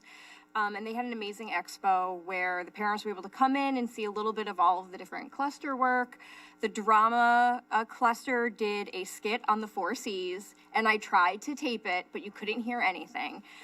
It was adorable, but again, just to the culture that you're developing, the fact that they decided to build a skit off of what it means to be in the school and living the 4 Cs, I thought was phenomenal. And the teachers that spend their time after school supporting these kids, it's such a wonderful thing. I can't say enough, give them enough praise for the extra attention they give the students. Also want to say thank you to the office staff, the admin, truly, like, they hold everything down. It was the week after school, the week they came back from vacation. There was iReady, there were illnesses, there were parents running in because kids needed sneakers because they had wrong A day, B day, and it's like seamless in there. They have everything calm, cool, collected, so thank you so much for running such an amazing, tight ship. From a parent perspective, I never feel embarrassed when I have to go in to drop off a water bottle or sneakers or say I have to pick my kid up early. So thank you so much for creating that environment. Thank you, Principal Jorgensen, for always making us such an amazing list of things to share. So I just want to make a couple of highlights that really showcase the amazing culture in the school. There was a campaign that was sparked by a student who identified a need within the community and took the initiative to help. So it was a student-led effort. They collected coats, hats, and gloves to support families in need. Really, that's what we're really enforcing and really trying to build in our students, is that empathy and the commitment to the community. Similarly, 7th grade students started a campaign in December. I love this, where they left positive notes on peers' lockers. Like, if someone left me a positive note on my desk at work, I think I'd just, like, cry. Like, that's amazing. It's a beautiful thing just to show support for each other. And I think it really helped kind of boost the kids' self-esteem.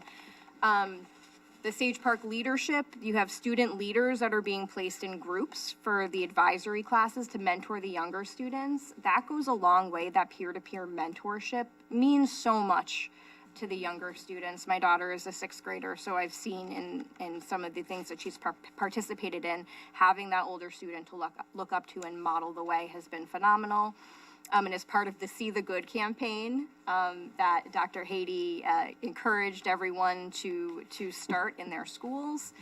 The robotics competition coming up on Saturday, I know we had some people talking about, but would also be remiss if I did not mention the Sage Park Math Challenge students that are going for Reaching for the Moon through a Build the Moon Challenge, which is an international STEM competition supported by a Windsor Education Association grant. Thank you, WEF, for all the amazing work that you do, too, to get these grants. They'll be working with the teams. They'll be applying math, science, and engineering skills to develop and test lunar structures, collect data, refine solutions, and solve real-world problems. And it is really a testament to the collaboration, resilience, and confidence that these students are exhibiting. So there's like a whole list that I could go on, but those are just some of the highlights. So thank you, Sage Park, for all you do. I will continue to do my best to highlight the amazing work that you do in support of our kids. So that's all I got. Thank you, Ms. Lauder. Mr. Reynolds, anything to add? I might add just a little, I guess the iReady testing for the whole school is turning showing good growth and improvement. So that's the number one thing. Should put the number one item. There's also the Sage Park Middle School Black History Assembly will be taking place on Friday, February 27th. First assembly for grades 6 and 7 from 8:40 to 9:40. Second assembly is for the 8th grade from 10:40 to 11:40. All are welcome to come see what our students have put together. We have the next Sage Park PTO meeting will be this January 28th at 6 p.m. at the library. I can also mention that I dropped into the Sage Park Book Club on where they're reading this bestseller called The Anxious Generation, very apropos. We have a presentation in a few minutes that talks about similar subject. They discuss chapter 1, which is a large one. The author shows data that after smartphones became widely used around 2010, it resulted in sharp increase in anxiety and depression among students. It was a huge increase, 150% increase. So And anxiety and depression among college students also showed large increases in, after 2010 up to 2018, 20. So, and data by age groups indicated a lot greater increase for the younger age groups than the older ones. Of course, we don't use, you'll reach a certain age and I guess you're not allowed to use cell phone, especially, you know, for, you know, media, and I said, see it. So in the old days, I guess it was the cell phones before smartphones were too cumbersome to use broadly and continuously, but with smartphones, there are many apps, social media that connect people 24 hours a day, and he calls it, you know, they become, they stay online all the time, and this is what they are talking about. The kids become disconnected because they don't do face-to-face. I think it's commonly understood. And so anyway, the members talked to their experiences with their children, and there was a discussion about play too, you know, unsupervised play, and I think we're going to hear a little bit about that in a little while. But anyway, the next meeting is on February 11th at 6 o'clock, and I think they're going to discuss chapters 2 and 3. Thank you. Fantastic. Thank you very much. Clover Street School, Mr. Lockhart. Thank you very much. I had a good visit, I believe, a week ago. I came into the building. It was good to see all the different color pods doing their things.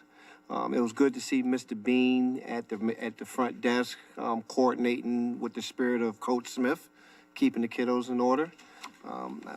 I surprised my grandson. He was very, very not impressed that I walked up on him in class. but the teacher was just like, well, yeah. He want to just thank Miss Lee and Clover for the things they've done for my grandson. He's gone through a lot, so a personal point of privilege. I just really appreciate the things that you and your staff are doing there. But you're doing a lot for all the kiddos. Definitely a very robust lunchroom. They're just acting like kids. I had fun in there, clowning with the kids a little bit. Saw a lot of instruction going on as I looked into the classrooms. Kids looking at me like, who is this old man? And, you know, they ask questions. They're very inquisitive, but for the most part, very orderly building. Even got to talk to my favorite Yankee fan who works inside the office. As a Red Sox fan, I still give her a hug. But overall, the building is very orderly and things are just very smooth from my perspective. It was definitely unannounced and things were just going really, really smooth. So I'm looking forward to going to the next tea. I believe she still do tea with Lee. I'm looking forward to going to that again. Hopefully I get invited back to the readathon that when you have the men come in and read to the kids as well. But more importantly, I'm waiting for the weather to break and get out there and have recess with the kids and run around with them at least once a week and just really, really engage with them. So keep up the good work. Thank you very much. John F. Kennedy. Oh, I'm sorry. Question, Mr. Williston? Yes, regarding your report. You're not old, Leonard. I don't know where we get this discussion from. You keep calling yourself an old man. So, Madam President, to your point. Do we need this question? Do we need this conversation? I'm 56, and I think I'm 24, and I get out there with those 20 and 30-year-olders, and I get humbled rather quickly. So I'm learning that my body can't do what it used to do, and that comes with wisdom and icy hot and salt baths. Exactly. There you go. I'm very seasoned, though. Did you go to the curriculum part of it? Because that was pure chaos. He loves a good slide. I do. Okay. All right, Ms. Davis with JFK. No, No, I'm so sorry. James and JFK or. I'm so sorry. Yeah. Oh, that's okay. Mr. Madison. Yeah, no, I have to still catch up with Mr. Gagne. Yeah, he and I have talked briefly, but I'll get some. No, I just didn't go straight across. Thank you. Okay, thank you. And now, Ms. Davis. Is he right there? Oh, he's right there, okay. All right, Ms. Davis and Oliver Ellsworth. Hi there, thank you so much. I just want to say hello to Principal Gruber and, of course, AP Woods. Thank you all so much for being here. And I'm really getting in the groove with Oliver Ellsworth. Just want to say a couple of things. This week was Martin Luther King celebration all across the nation, all across the world. And what they did was, and I was able to see a picture of it, so thank you for sending me that photo. The students participated in multiple learning opportunities around MLK. And they did a mural, and which is plastered in the front hallway. And of course, it's a mural of how they see themselves being Martin Luther King. And for little kids, you know, and I don't think any kids missed because the whole wall was plastered with photos. So I don't think there were no students who did not participate. What I really liked about that is, I know when we talk about Martin Luther King, we always talk about the I Have a Dream speech and not to judge someone by the color of their skin, but by the content of their character. One thing that they focused on was fairness.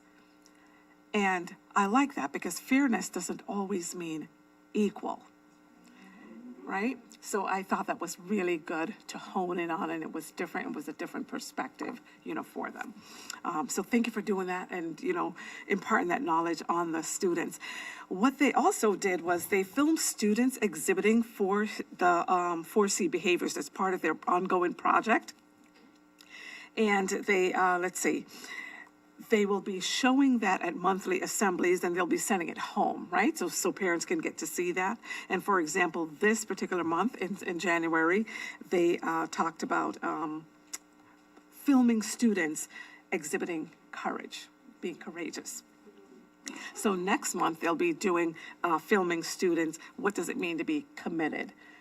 And I think that's really good when the kids can really see it. It's not just to learn the 4 C's and learn the words and memorize the words, but to actually portray. And I think that's what Dr. Haiti is trying to impart on all of us. And also what I'm trying to learn about the Windsor school system, even though I've been here, but this new endeavor that you've, you know, are imparting on everyone. They also created multiple leadership pathways for the faculty, and what that meant is that they had teachers leading committees on a rotating basis and multiple staff members presenting at PDs to their colleagues district-wide. So it's not just bringing in people from the outside. It's not just the principals doing the PDs. It's actually the staff themselves imparting their knowledge on the other staff members that are there. And one thing that I was really impressed with is their reading. Reading is fundamental. We all know that. So their reading scores went from 59% reading benchmark, and the educators, I'm a nurse by trade, so for the teachers that are in this room, that benchmark in 2022 was 59%, and it bumped up to 84% at the end of last year. So you all understand more of what that means in your roles, but the percentage, the data spoke a lot to me. Math was the same thing. They went from 48% to 72%. One of the things that was also impressive, I noticed Dr. Haiti talked about absenteeism. If you're not in school, you can't learn. So they also went from 30% chronically absenteeism, 21-22, which was around the end of COVID, to this year they're down to 10%. Which, if your students are in school, they want to be there. It's not just their parents getting them there. They want to be there. So kudos for what you're doing there and for everything else you do. And I'm looking forward to learning a lot more about Oliver Ellsworth, what your teachers are going through. And I know Mr. Gruber and, of course, Mr. Woods, they are so excited about being leaders in that school. When I met with them, I felt it. So thank you for listening, and for the parents or whoever hear this or listening later on, they're doing a really nice job from sitting down with them, meeting the few staff I met in December when I was there. Yes. Well done, Ms. Davis. yes, Mr. No problem. Mr. Halleck at Pequannock. Yes, thank you. Principal Mahalko and I actually met this morning. And I received a tour of the school, and the culture there is absolutely amazing. You know, love Pequannock. They start their days with a circle of groups, so all the kids are facing each other in a circle, and they're communicating with each other and just learning about everybody in their classroom for that particular day. And at the beginning of the year, that's how they learned everybody's names. And they're also incorporating these circle groups in instructional time as well. So I thought that was a great thing. You know, gives kids a chance to work together and not, you know, instead of just sitting and facing a teacher, they're facing each other. So that's I thought that was awesome. They're doing a wonderful job with their absenteeism again this year. That's their absenteeism is down to around 5%, which national average I believe was 25%. So they're doing an excellent job there as well. And they've also incorporated the 4 C's. You know, honestly, I could go on and on about Pequannock all night long here. They're just doing an amazing job over there. And I encourage my fellow board members, if you haven't done so, please go and take a tour of Pequannock. As I told, you know, Mr. Mahalko this morning, you know, it's a model elementary school, really. That's how I feel. Pequannock does have a lot of events coming up. On Friday, January 23rd, the kindergarten is doing an assembly called This Little Light of Mine, and that's going to be from 2 to 3 p.m. February 2nd is the next PTO meeting in the library from 6 to 7 p.m.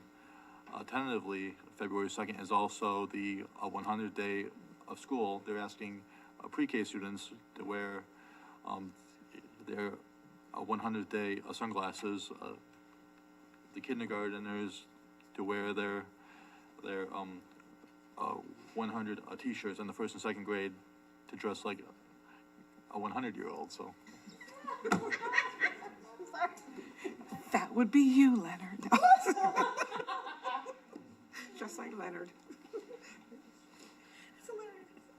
and February 4th is their strings concert. There's going to be 2 showings of that. From the first one is from 2:15 to 3 p.m. and the second from 6 to 6:45. They're also having a Black History Month assembly on February the 6th. That is at 1 p.m. is in the afternoon. February 6th in the evening, they're having a Pequannock Around the World. I've been to that event a couple times, and it's a great event. Different cultures from around the world. Some of the other folks there bring different foods that you can try. So it's a really nice event as well. Highly recommend it. And then finally on February 10th is a teacher professional development day. So there's no school that day. That concludes my report. Thank you so much, everyone. Great reports. This has been fantastic. Can I ask a quick question? Sure you can. Is it at Pequannock they're doing the reading challenge?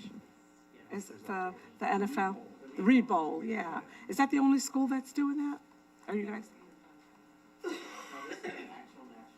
It's a national thing, right? I was just reading a little bit about it, yeah. Okay. Are you guys gonna do that? I'm putting my principals on the spot. Of course we are. Yes. I can't wait. Yes. I just thought it was interesting, okay. Too funny. All right. Thank you, Ms. Davis. Ms. Zotter had something to share, more to share. Yeah, just because, you know, James has been busy and I still keep tabs on JFK because, you know, I kind of like you all. So just a couple shout outs. So if you haven't heard of the art club that they have at JFK, Miss Ellie Lloyd, who was Teacher of the Year, they have to do multiple sessions because so many kids want to do art club. So the session 3 started today. They have so much fun and they do a lot of great artwork, and that will all be shown in their art show that happens in May. The kids are also super excited for their winter dance coming up on the 23rd. And they do have their instrumental concert coming up on the 4th and the 5th. And the Soar and Strings for grade 3 will be the beginning of February, on February 2nd. But I know always really great things happening at JFK. So just a little shout out and some love for you all. Question, quick, can I comment? Thank you. Good summary. I have a different, I'm gonna say this, right? And Mrs. Lee beat me up once, and I respect her opinion completely, right? And I told Mr. Gagne, I'm willing to give that level of detail if that's what everyone really wants, right? But to me, the role of the Board of Education is the long-term effects of the schools and the staff and the quality and so on. Now, I love being on the ground, and I'm looking forward to catching up with JFK, and it's one of the schools I know the least.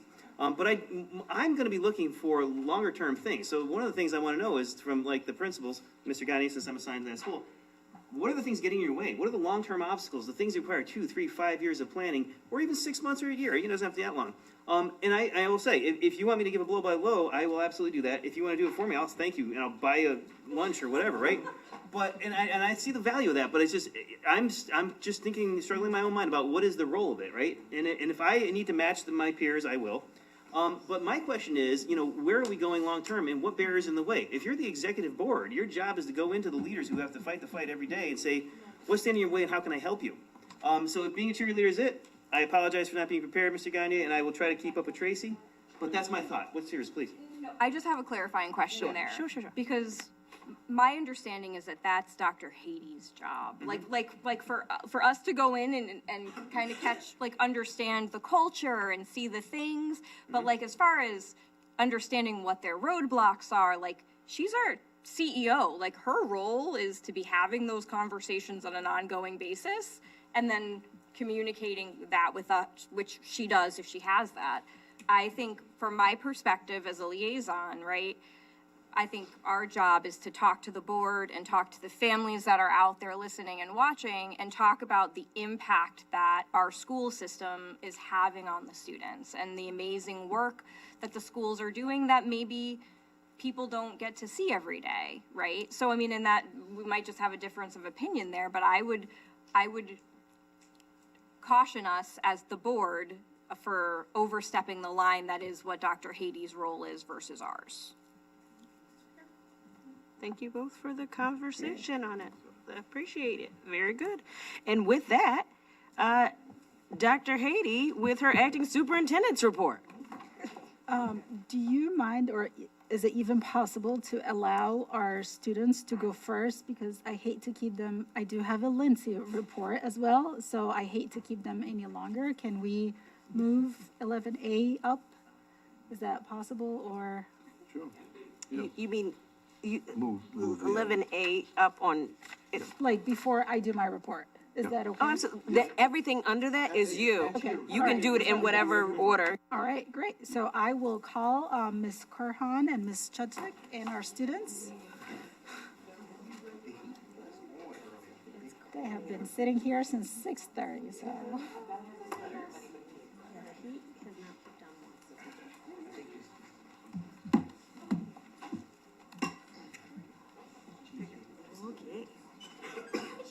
Amazing. Good evening, everybody. Good evening. My name is Jasmine Carhan. I'm an English teacher and interventionist at Windsor High School, and this is Andrea Chudzik. And we are here with some amazing students from our Leaving Your Legacy class, which ran for the first time this year as one of the English 12 electives that partners with Senior Seminar to fulfill the English 12 credit. The Leaving Your Legacy class follows a YPAR, which stands for Youth Participatory Action Research Framework, and is really intended to help students critically examine the problems in their own school community, practice intensive research skills about deepening their understanding of those issues and ultimately working with collective efficacy to identify and suggest solutions to the problems that they see. Yeah, so this course aims for students to leave Windsor High School better than they found it for future students. And it was really exciting to see the incredible growth that they made as individuals and collectively. We're gonna let them talk about it, and we'll just step aside. But we do have an infographic for the board to see from the teacher's perspective, our pedagogical decisions, student outcomes, etc. But let's introduce the amazing students we're gonna talk to today. Lance Giacomazzi is an incredible leader, showed great patience in his peer groups, and just stepped up every step of the every part of the way. Nicole Opina is a meticulous researcher. Her attention to detail is amazing. And Taylor Thoreau led us to some really important breakthroughs as a group with her discussion contributions. They were all leaders in this course, and we're excited for them to share with you what the work in this course was. Thank you. Yeah.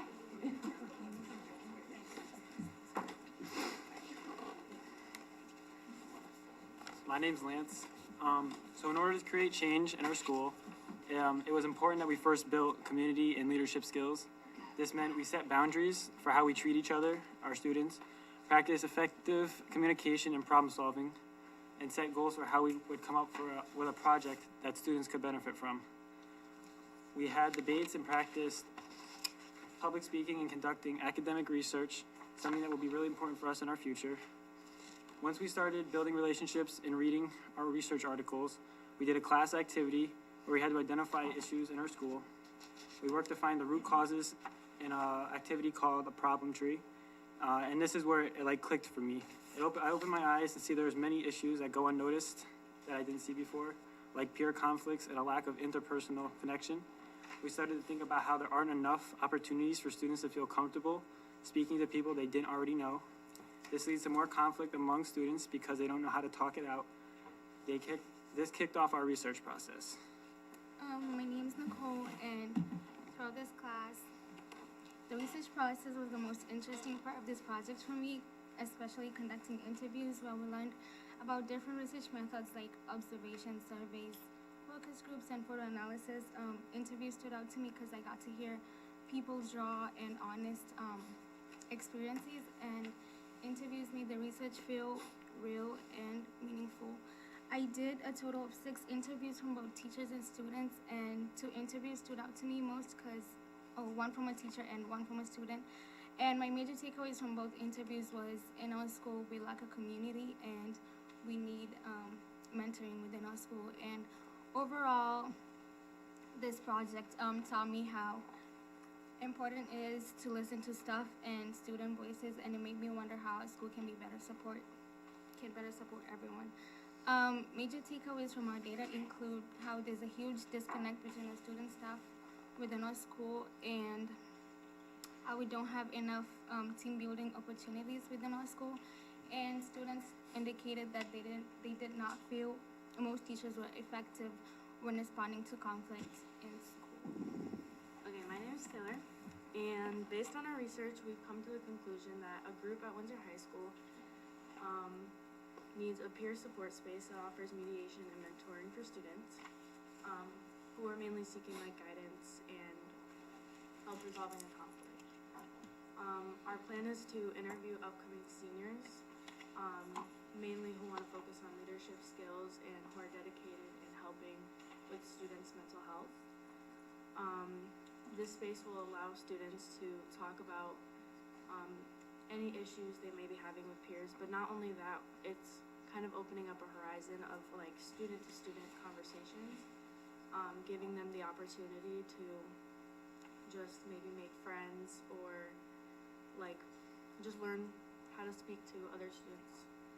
And there's a lot of benefits that come along with this program, like students feeling more secure and comfortable, because there could be a lot of students who feel like sometimes they can't go to adults. So the student-to-student definitely helps make it more of a safer environment for those types of students. We think that building a peer support space will help better address peer connection and reduce conflict. We've also found other schools and programs in Connecticut we can learn from and use when we start to develop ours. We are leaning on our superintendent and principal to help bring this program to life, and we're very excited for the next steps to make it a reality. Thank you.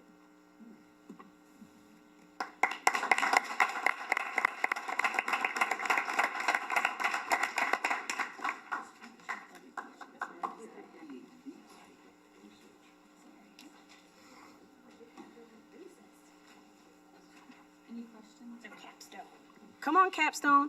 So listen, anyone want to speak to these amazing PhD candidates? Because I could never. This is great. This is amazing. Do you see the packet? You see your packet? Can I ask you a question? Ms. Zotter, then Ms. Davis. It's a question, and it might be in the packet, but if you wouldn't mind humoring me. So I understand the data on how you got to this place, but what is the plan for how to get your peers comfortable with seeking peer-to-peer support? Or is that like part of the plan? Just out of curiosity. Well, I mean, I feel like for the most part at school, like students already go to each other, so that's kind of like why our plan is to go to like upperclassmen, and we're hoping that they can definitely like help bring in more students who they feel like can help make people comfortable. That's probably something we haven't really thought about, but I mean, it's a good thought. I didn't mean to put you all on the spot, I'm sorry. I was just curious. That's a great call out. Ms. Davis. Yeah. Again, along with what Ms. Zotter mentioned, maybe it might be in here somewhere.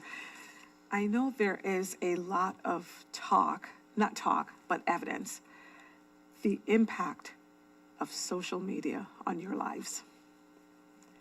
Do your friends talk about that with you? We as adults, we know that, right? We know it. We saw it coming. As a nurse, the first time that I saw it was when Xbox came out and all the kids were staying up late at night and they would come to the nurse's office in the morning because they stayed up there like exhausted. And I started learning more about the games, and it's like, we have to do something. So it slowly crept, became worse.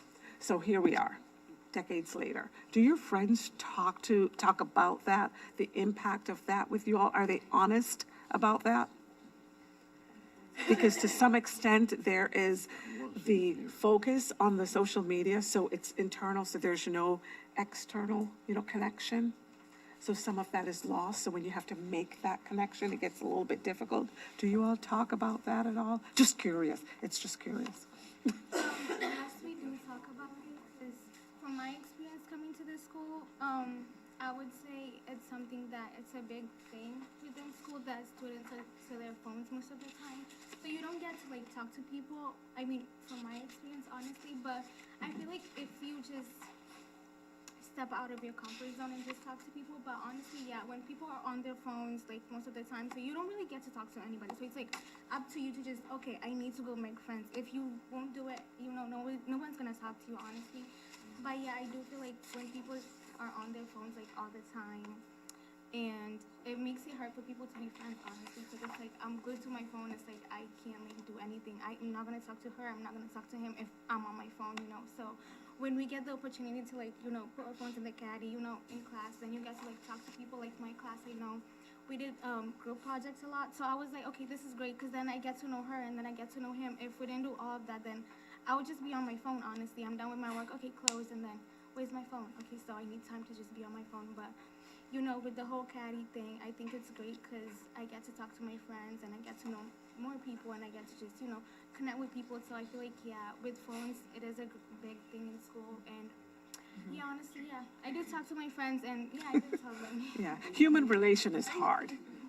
Yeah, human relation, it's a difficult thing, and it's a learned process throughout your lives. And I think the younger you are from elementary school learning to do that, it's beneficial. But human relation is a very, very difficult thing. Not impossible, but there's an art to being able to live together, get along together, speak with each other, understand each other, help each other. Thank you. Mr. Lockhart? So this is a question for the staff. So when people go for their doctorate, they usually have to write and then present and defend, and then they publish for all to see once they're done. So to this point, with the level of research that they're doing at the high school level, is there going to be some type of way where they're able to leave their results behind in some type of published format where it can be left for the students and staff as well as maybe board members to take a look and see what you've actually presented? And maybe when students that come behind you taking this class, it can serve as one as a reference. And number two, you're building a library of the great works that Windsor High School students are producing throughout the years, and it can be a totally different research project for somebody else to come behind and to discover upon. So just a thought. Thank you. Anyone else? Mr. Wilson? Go ahead. Did you pull? No, go ahead. Over there. Sound like you're gonna say something mean. It's like, no, I'm just kidding. Just kidding. Hopefully not, right? It's like, no, but I just wanted to say something that is so unique that I thought came from this is the fact that you guys were selected to be leaders of your peers, and what you did with your project was to raise up more leaders, and I think that is very unique.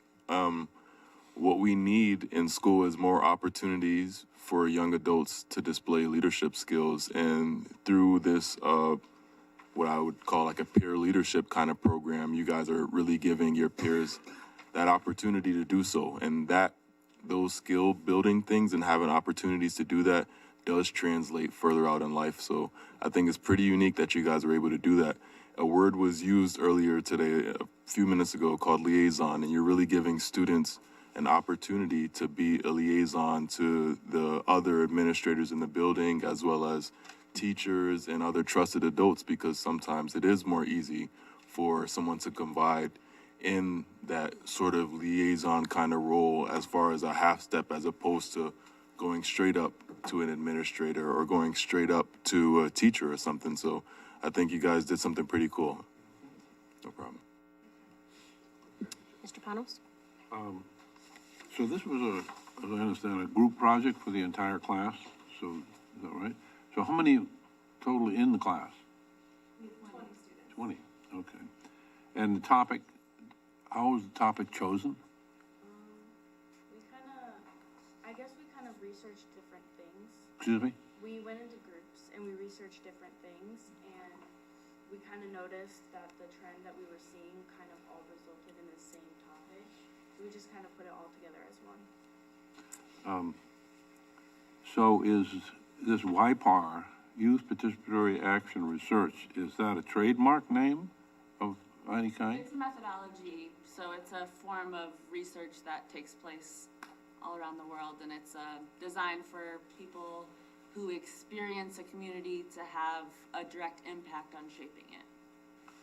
Okay, you said the data showed an increase in the fights, negative interactions, and what you call the hands-on activity at the high school. Can you explain, first of all, what did you mean by hands-on activity? Just more interactive opportunities for students to get out and collect data. So the students are actually becoming researchers, scholars who don't just sit and read articles written by other people. They are collecting the data from their peers by designing high-level methods like interviews, surveys. Okay. Did the data explain why you found an increase in the behavior problems here, the fights and the negative interactions? It was about the perceptions of students. They're noticing that there are different. Do you guys want to answer that, or do you want me to? I think it's hard to get into the nitty-gritty of these details right now. I think what the most important thing is for us to talk about is like what these students are designing in order to make their school feel safe and welcoming. Okay. Like I don't know if this is the forum for us to get into like all of those details, because this is just the presentation given, said there was that 47% of the teachers felt that they handled conflicts correctly, but most of the students felt that the teachers did not handle the conflicts at all effectively. So that was, I just saying about how you got a disconnect there. Now, your recommendation is peer-led mediation. Now, this is, I've heard of this 15 years ago. It was tried out. It's been tried various times. I presume you still had peer-led mediation for some time. This aligns with our work on restorative practice and, training our teachers on how to initiate like restorative circles, how to train our students to have these peer conversations and peer interactions. So their recommendation is in line with what we have to do by law, which we are in the process of getting our staff trained so that we can actually move on to our students. No, well, this is not the first few years. I've heard of this years ago. It has been, so everything in education goes in a cycle. So I'm sure it was somewhere 20 years ago, that was the thing, it went away. So now it is a mandated law that we believe it works, other than the fact that we have to do it, but we do believe it works. And just seeing their presentation, I had the honor of actually attending their whole class presentation and just seeing their results and how it aligns with our philosophy and what we're trying to do as a culture in this district, perfectly aligned. So it's great that we already have students leading that work. So, but anyway,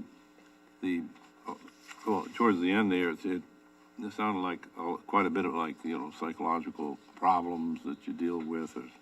And it sounded a lot like SEL. Did they interact with the SEL people in order to come up with solutions or get data? That's work we'll do moving forward. So this was really focused on the class coming up with the recommendation, and now moving forward, we have a group of students who want to continue collaborating. So working with the people who do SEL work is probably a good initial step for that group moving forward to take this. Thank you. Thank you. Thank you very much. Mr. Madison? Anything? Yeah, a couple questions. First, mechanical questions. So is this classified as an English class? Yeah, okay, good. So when you have 20 people, the amount of material you put out, like surveys and artifacts, summaries, actual documents, how voluminous is that at the end of the process? So every student in the class completed their own individual research. So they had a choice of conducting interviews, creating surveys, and soliciting feedback that way, conducting observations, or doing document analysis. And students kind of picked their poison. Yeah. And then students kind of collaboratively said, okay, what are the key data points that I have? How do they match with what other people have? What conclusions can we draw from this collected data across the board? Yeah, quick question on lightning round. Could you guys each cover that aspect that you each did? Just a 1 or 2 minute version? Like, what was your chunk of the puzzle? You did a survey, right? Yeah. I did a survey and I put it out in connections classes, which I ended up getting about 60 to 70 responses. I was basically just asking, like, from a student opinion, because mine was completely student-based, about how they felt and if there was anything, like, specifically about it they could change at the school. Like, why would they? It was a lot of open-ended, kind of just hoping for their opinion. So I did interviews and I missed one block. I missed one day, but so I was able to do 6 of them.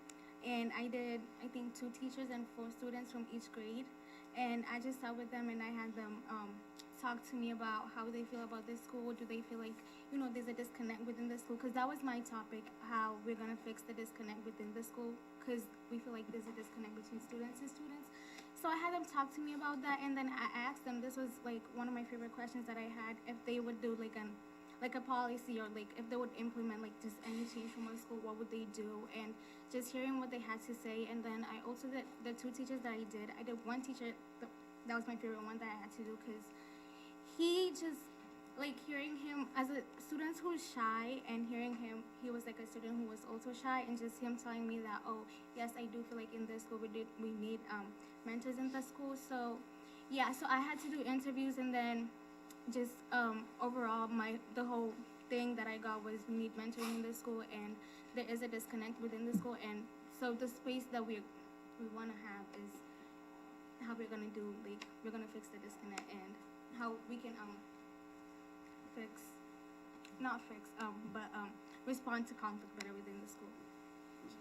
I also did surveys. I printed out QR codes and put them around the school, and I also put them on in the connections classes also. I got about 40 responses, something like that. And I also had more open-ended questions so students could share how they felt versus multiple choice questions. So, Thank you. Any other questions? Can I just say one quick thing? I was watching the expressions when Mr. Panos was asking and kind of grilling your teachers, and those are some of the, remember I talked about human relations being difficult? Those are some of the tough questions and some of the things that are, that you have to go through in life. So look at this as a learning experience and not, attack, why is he asking all those questions? But it's part of the process. It's a learning process for all. So take in whatever he asked or you can remember and use it as a learning experience. Because when I do meet with him, he does ask tough questions. He's very knowledgeable. So I know, I was looking at your facial expressions and the body language. So just take it as a really good, I'm sorry, yes. It's a really good All the learning time I know you experience, never okay? said You guys did an awesome job. You did. Yeah. Mr. Madison? More question. So how many times does this course run? Just once thus far. Yeah, it's cool. First time we ran it. I think, I don't want to speak for you, but we got great feedback from the students about wishing we had started the active research process a little bit earlier. So we've talked a lot about when it runs next year, what are some of the changes that we'll make so that students really feel they have enough time to steep themselves in that research process. Okay. Yeah, and I quickly looked at the Y part, and I am not as cynical about life's cycles as a lot of people are. I do believe life is a circle, but it's also a spiral and hopefully upward, right? So debt education has done many things before and is doing it again. I still think humanity moves forward, and so we're doing it better every time. So I like this, and I quickly looked up the research, and it's based on research, which, has always a little bit newer than it was before. So as much as academics is about things that have been done in the past, I think it's emerging even better. So one other question, though. This topic is very much aligned to what I saw in the research, right? How different can it be? If you had to teach us year over year over year, student groups might find the same basic problems. So is it okay if the topic is largely repetitious year over year, or do you expect the students to not do what was done in prior years? What's your thought on that? Well, what's so fun about it is that you can't really predict what students are going to bring to the table. Ms. Carahan and I would have never guessed that this was the topic that they would have dove into because our perspectives are so different. So perhaps the next group, if the next cohort wants to elaborate upon this project, if they see that is still a concern, we want to dig into more and refine and get more specific. But it's up to the students of the class, and you just don't know who is going to register and be in the space. So it's just always refreshing to hear what students' experiences are because make decisions as adults, but at the end of the day, they're the ones experiencing, they are why we're here. So it's essential that we listen to their voices. Yeah, thank you. Mr. Wilson? Yeah, just to comment on James' point about the upward spiral, I think that also answers your question as well, because even if a similar question comes back up within a few years, now we have research from prior classes where we can build on it and see what this generation try to do, how effective it was or not, and what we could possibly do to enhance that. Yeah, very fair creating point. that upward spiral. Yep. Many PhD theses reference the PhD theses. Yep. Right. Right. Wonderful job, and thank you for hanging.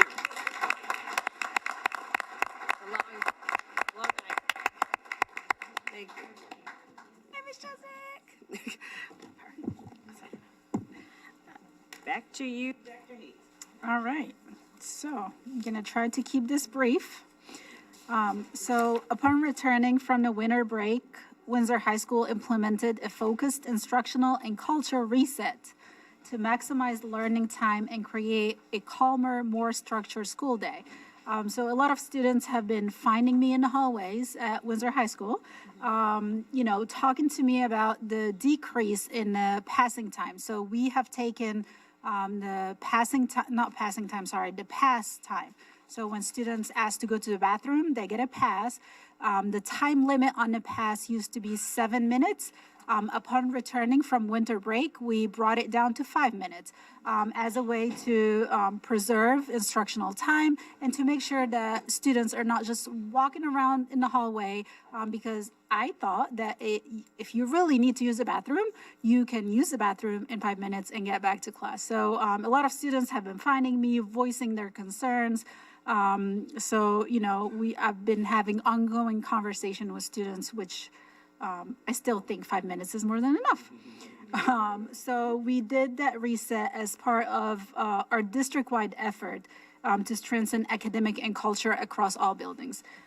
There is, like I said in my budget presentation, I do have very high expectations for not just for our students, for myself first and our staff. And I do make sure that our staff and our students know that there are behavioral expectations that we respect. We expect students to be respectful towards not just adults, but towards peer. And, you know, connecting back to what our students just shared, a lot of our students do see that, you know, they need support in having these conversation, peer-to-peer conversation in a respectful manner. So we are, again, this is a district-wide effort on focus on culture. I held 2 coffee talks today. I had one this morning, and we had a representative from the Human Trafficking, a nonprofit organization that talked to our families about the work they do. And I also had a second coffee talk this afternoon right before our budget meeting. Just an update on our band task force that we created in order to explore an incentive for the band program in lieu of the additional 0.4 credit that we have taken away.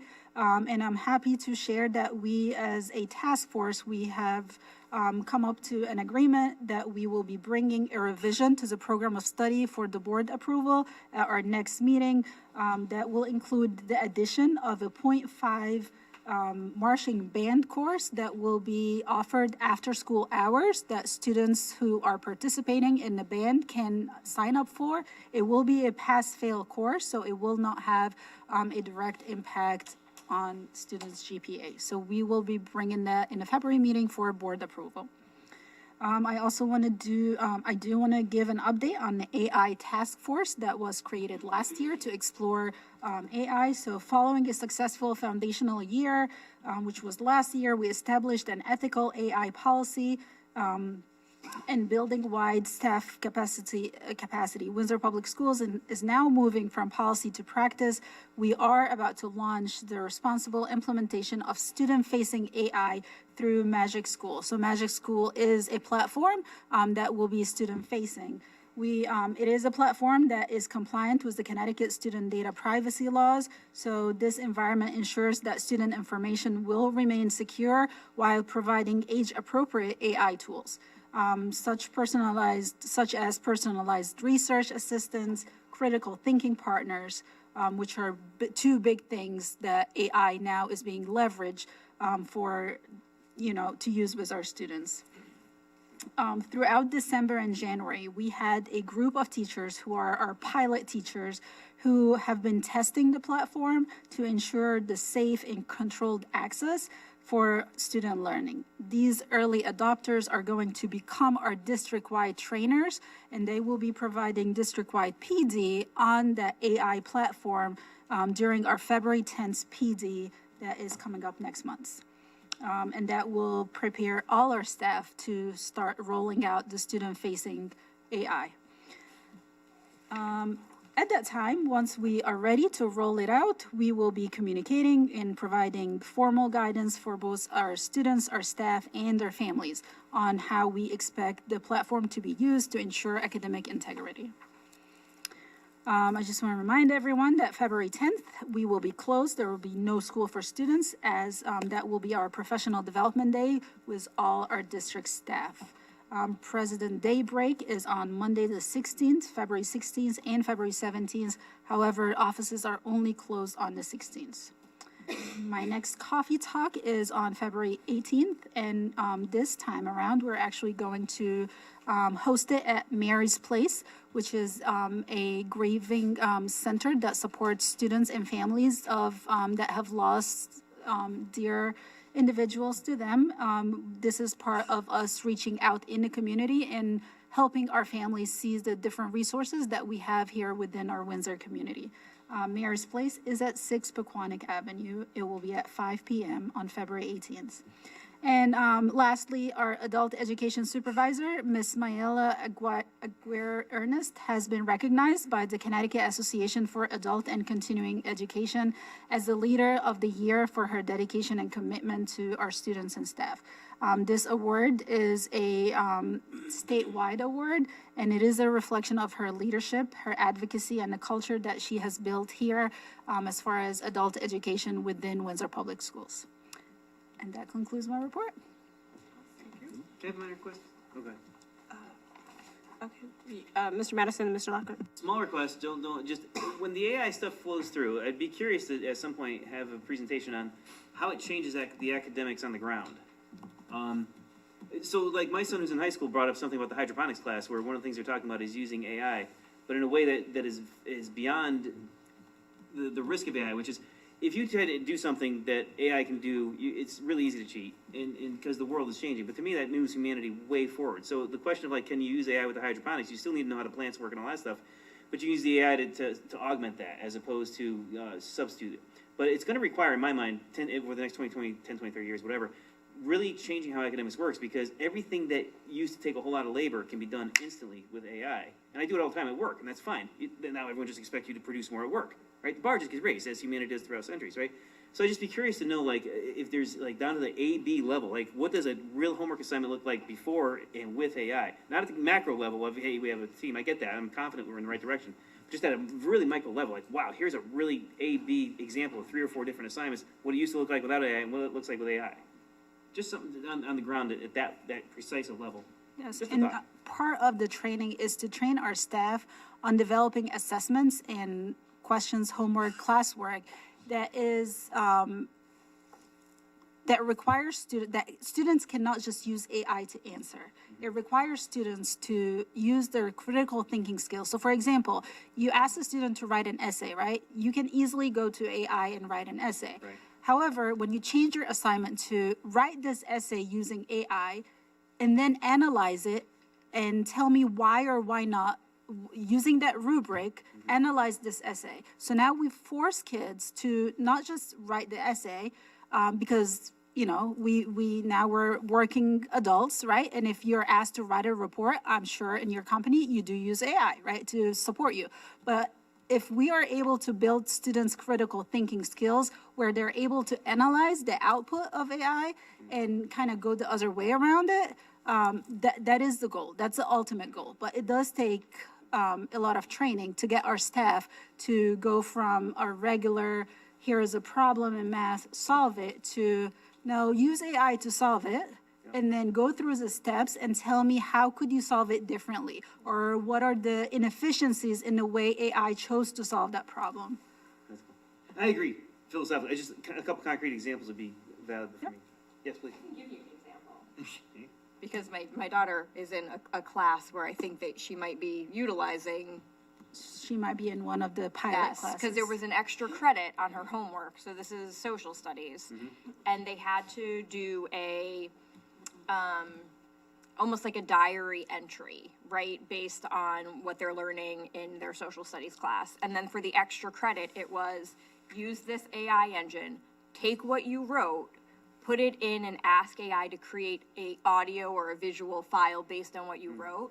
And then it asked, did it change anything, or would you change anything based on what you wrote versus what the AI provided? Yeah. So it was, and like, I did it with her, and it was actually pretty cool, like what the AI came with, but she did point out, she was like, oh, well, that's not what I said, like, that's, not what I put down. So she was able to realize that AI interpreted it in a different way than she did and call it out.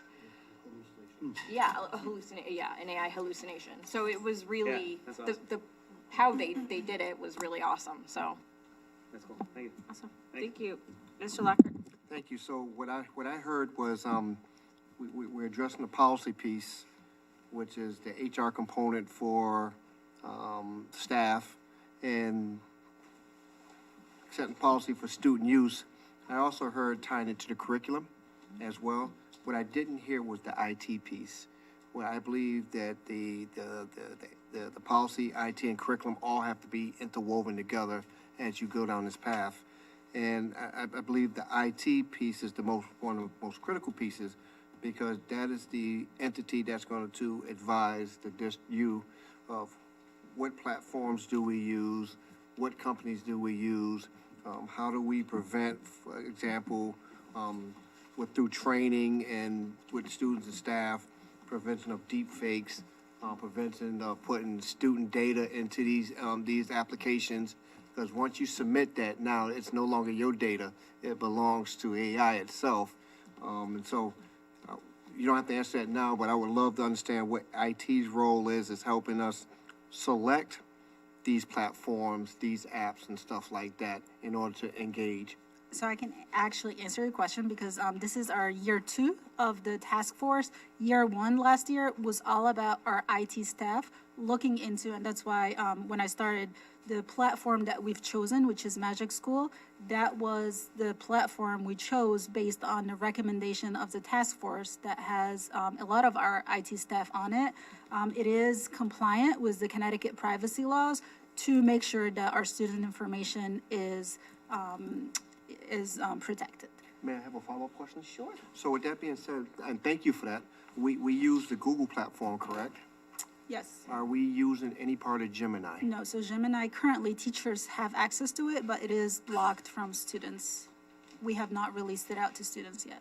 That's all I need to hear. Thank you very much. We do have a plan of building students' capacity to understand the ethical use of AI before we start, with the understanding that they all go home and they all use ChatGPT and everything else on their phones, But the point you're calling out is that we're intentional, and from our perspective, we're doing the best we can to lock out the access.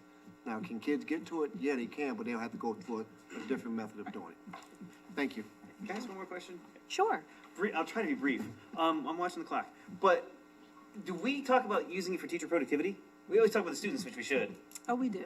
Okay, because I'm way more productive at work with it. I'm hoping teachers are too, but. Yes, no, we do. We talk about how teachers can use it to plan lessons, to differentiate Absolutely. lessons, to all, yes. Okay. Yep. Just, All right, okay. so Yeah, moving. just really quickly, you answered one of my questions, was the ethical use of AI. So realistically, so this is the artificial industrial revolution that we're in right now, right? So before we had the manufacturing, and then we had, the service industry. So this is where we are. This is where our future is. So I know we talked a lot about the budget and the things that we're doing.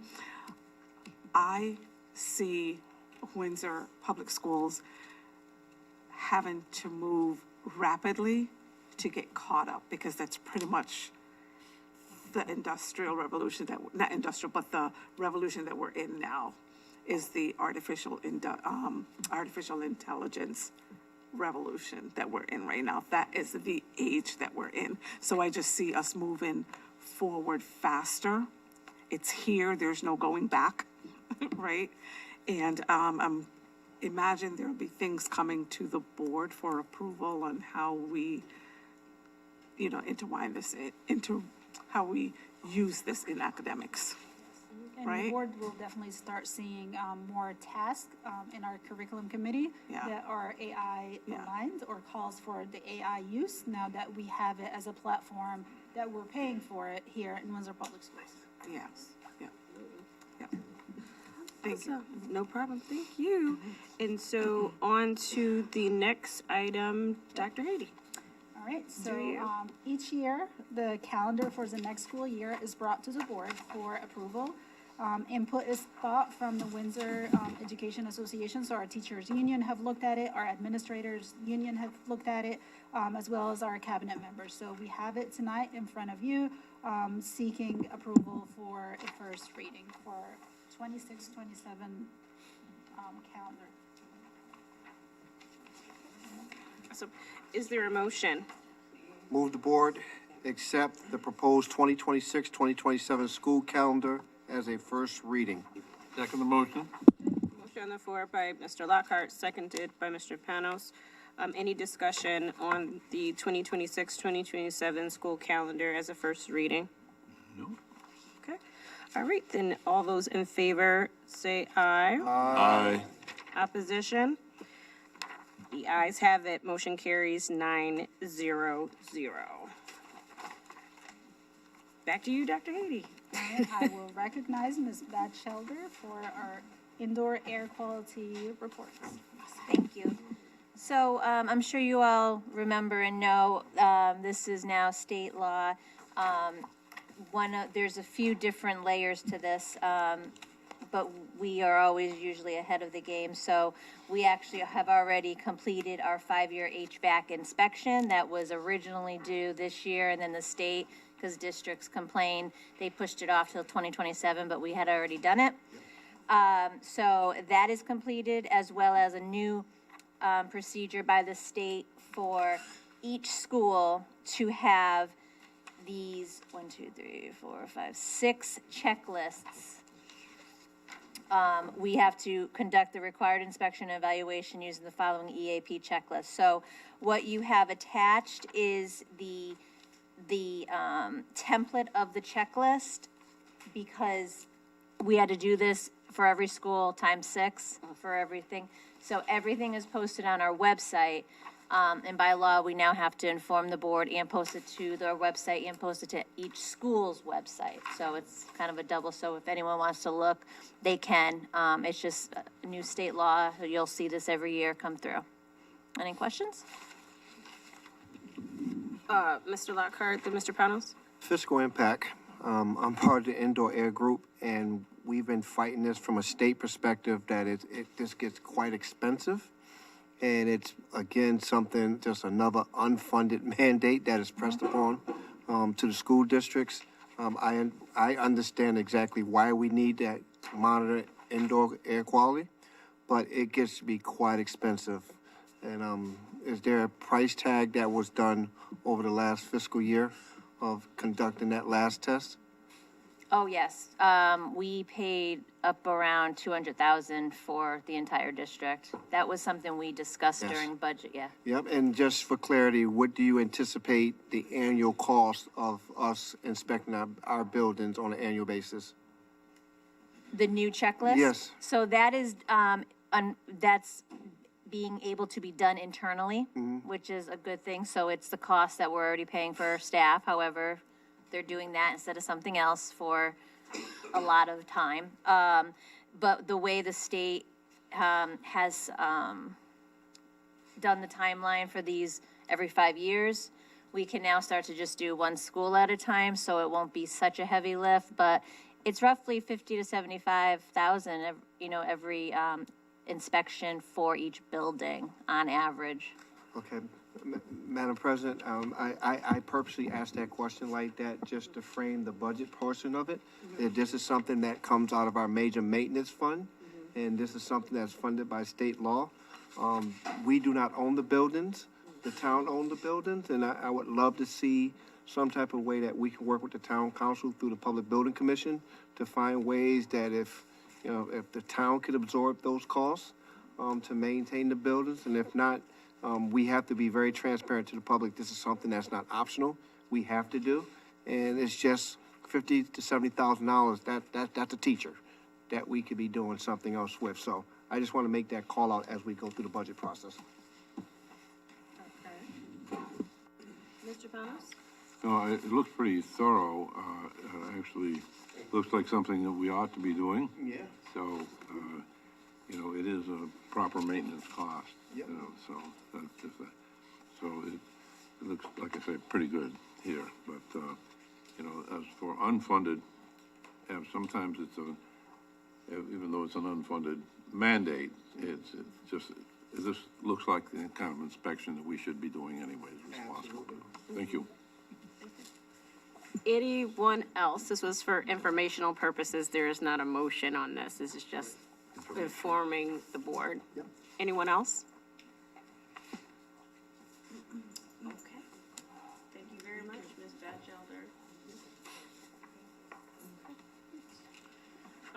moving along with the agenda. You finished reading, huh? You finished completely, okay. Moving along with the agenda, I don't think there's any committee reports, but if there are any, correct me. I just say, I think we're gonna be meeting on the 25th of February, which, I mean, it'll be after, it's 25th, right, Robin? Which is gonna be after we finish budget season to go over a few policies and just update some things that are a bit outdated or missing, so. Mm-hmm. That will be February 25th. in February's meeting. Mm-hmm. Thank you very much, Mr. Wilson. Other meetings, we have the Board of Education Public Forum and Finance Committee meeting right after. That's on January 27th, right here in the LPW Board room at 6 p.m. starting. We have the next one, BOE Public Forum with Finance Committee immediately after, Wednesday, February 4th, 6 p.m. right here in LPW Boardroom. And then again, BOE Public Forum with Finance Committee immediately after, Tuesday, February 10th, 6 p.m. right here in the LPW Boardroom. And if needed, the final BOE Finance Committee, and we're not gonna need it, okay? Okay, we're not gonna need it. BOE Finance Committee. I'll make sure you need it. No, we're not, we're gonna keep it moving. Thursday, February 12th, 2026, 6:30 p.m., LPW Boardroom, if needed, y'all. If needed. And then the next regular meeting is Wednesday, February 18th, 2026, 7 p.m. because of the fact that there is no school on the 16th or the 17th. That's why we're shifted, due to the President's Day holiday, we're shifted to Wednesday. Yes, we're sure. It's not the pushing, it's the talking.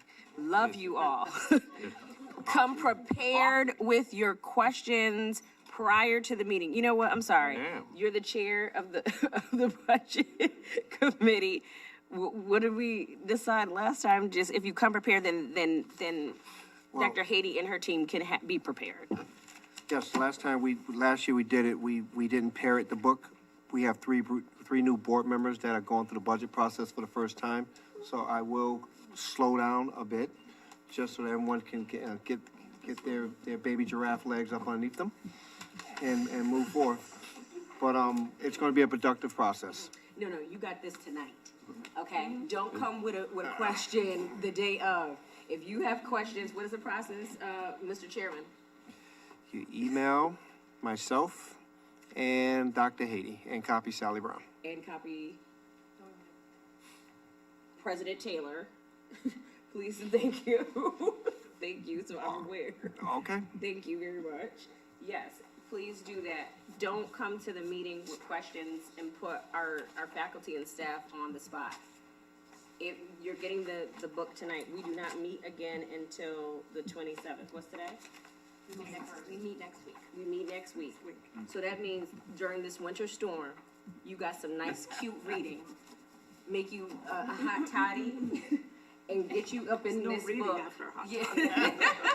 Get you up in this book. And the reason why I say that is because the conversations can't be robust if they're hearing the questions live. They cannot be prepared for you with the questions being live. The quicker we get questions for folks, the better they're prepared to answer them, and we don't want to put people on the spot. So that's a best practice for everyone that is new to the board. It worked really, really well last time. We didn't need the last meeting, but it's there for our use if we need it. But these are important meetings. I hope the public will engage with us. In the past, the public forum, there's crickets. So join us. This is the time to join us. The document is live and ready for action. So I hope people will engage with us. Well, Question, Mr. Funnels? yeah, there are inevitably follow-up questions. Absolutely. There is. So- Absolutely. After And there are meetings, yes. questions that are left over for the next thing. So Correct. the idea that you can't, I mean, let's not get the idea that you can't ask a question. You can ask all the questions you, absolutely. I hope. Absolutely, Yes. absolutely, yes. but coming prepared, having the folks who are going to present prepared with the questions that you have. And then, of course, live, there'll be questions, but we shouldn't be thinking of something in real time unless it's something that just comes to you in real time. Well, there is a presentation by the staff for this, so that often generates, so, thank you. So we don't present, like, we have the principals and we have all the site leaders available the day of, and then we answer questions for each specific site. So we don't, like, we won't have a presentation. So for each site, you're not gonna have any kind of brief overview to, No, so we've been just, you send us your questions in advance, or if you have questions, follow-up questions the day of. We have, like, our first meeting next week, we have all our principals, so we're gonna go through all our schools. If you have specific questions about their narrative or their budget, then you ask and we respond. Okay, any other questions about, or any other announcements? I'm looking to my right. So, Yes, son? yes. I'm just, I heard what you just said, everybody just said. So my thing is, do I call you to get a little bit more about the process, or? Yes. Yeah, sure. Yes, if you please give me a call. Okay. And I will do what I need to make sure that the committee is well-informed and comfortable with the budget. So what? Booth 99, supplies them with wings and beer. I don't know if we get anything done, but. I can supply you with cats and wine if you want us to do like a. Okay, I'll do that. First pass. It's just more about like the process. Yes, Yeah. Can I ask a question? Just Mr. Madison. on the process, right? So I'm a fan of blasting through the budget, right? Because here's the thing. If I look at the presentation, you came in at what, 6%? 5 point something? 4.97. Yeah, look, cheaper than I thought. I know. Right. So here's the thing, right? That presentation, I'm done. All right. The only thing I'm gonna look at there's only two reasons I can see going through every detail, right? One is, are we trying to detect fraud? I don't question anyone's integrity in this room. Okay. Problem solved there, right? The other one is if I'm gonna try to look for something specific to cut. Now, having been through this a couple times, I've seen it, I can envision it already, right? I know what it looks like, it's just different numbers. Okay. Now, the question I would have for new people though is like, what if you really wanna know that? So there is an upside to draining it. I don't wanna drain it, no offense to the 3 new people. If you feel that you want it drained, we can advocate that, right? But draining a budget is painful, right? And at the end of the day, it's gonna come in with the same numbers we already saw in the presentation. The rationale is sound. You don't know that. I might go home tonight Okay. and read it all and be like, yes. So what mechanism is there to keep it as thin and fast as possible? Because, and while at the same time, not losing the people who've never seen it before. Yeah. may I point out something? If you don't wanna hear the budget, don't come to the meeting. Okay, I didn't. All right? I didn't want you to. That's the thinnest thing you can do. And just raise your hand, yes or no, depending on I what you will want. be here, Mr. Panos, so. I'll be here yes. regardless with the gavel. God. Hold on a second. everyone. Ms. Batchelor, I think you wanted to say something? If I may, if, you know, like Dr. Katie and I could always meet with a new board member That's where I was going. at a different time, just to explain the process, not to go line by line, but just to, so those kind of questions can come off the table. Right, yeah. But it's totally, obviously. Yeah, it's, So Zoom, So, I just, you could be there too. Zoom? Yes, Mr. Lockhart. at the end of the day, it's my responsibility to make sure that we go through this finance process. And I'm going to make sure that the 3 newbies, that this is their first budget.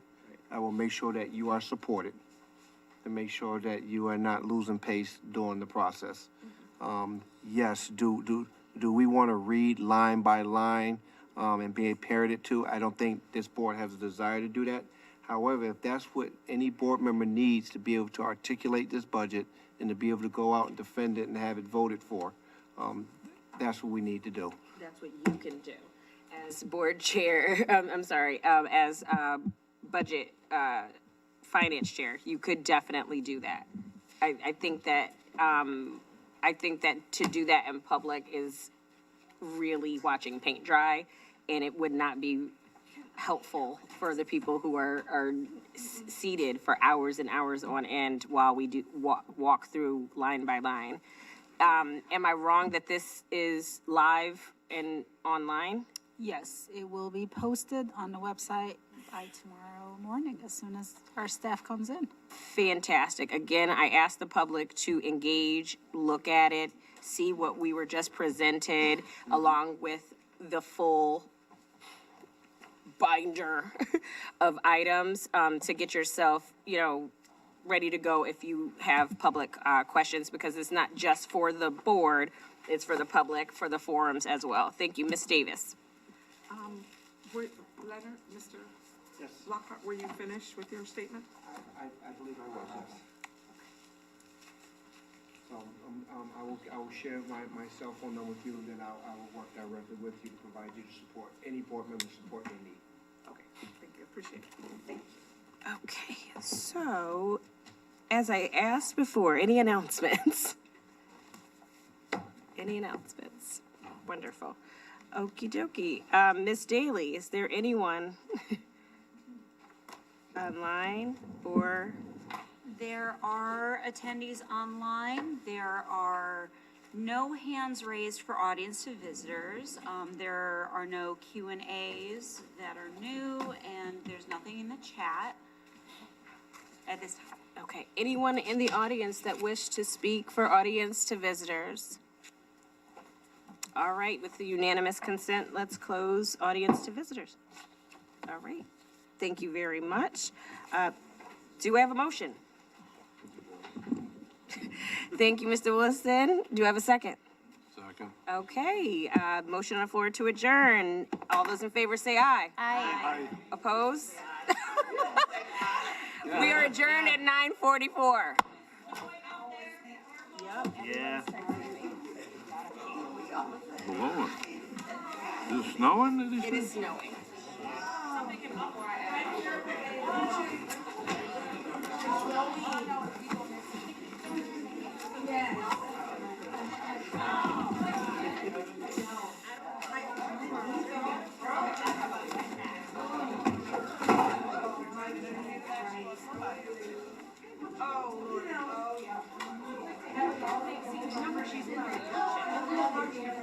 Yeah.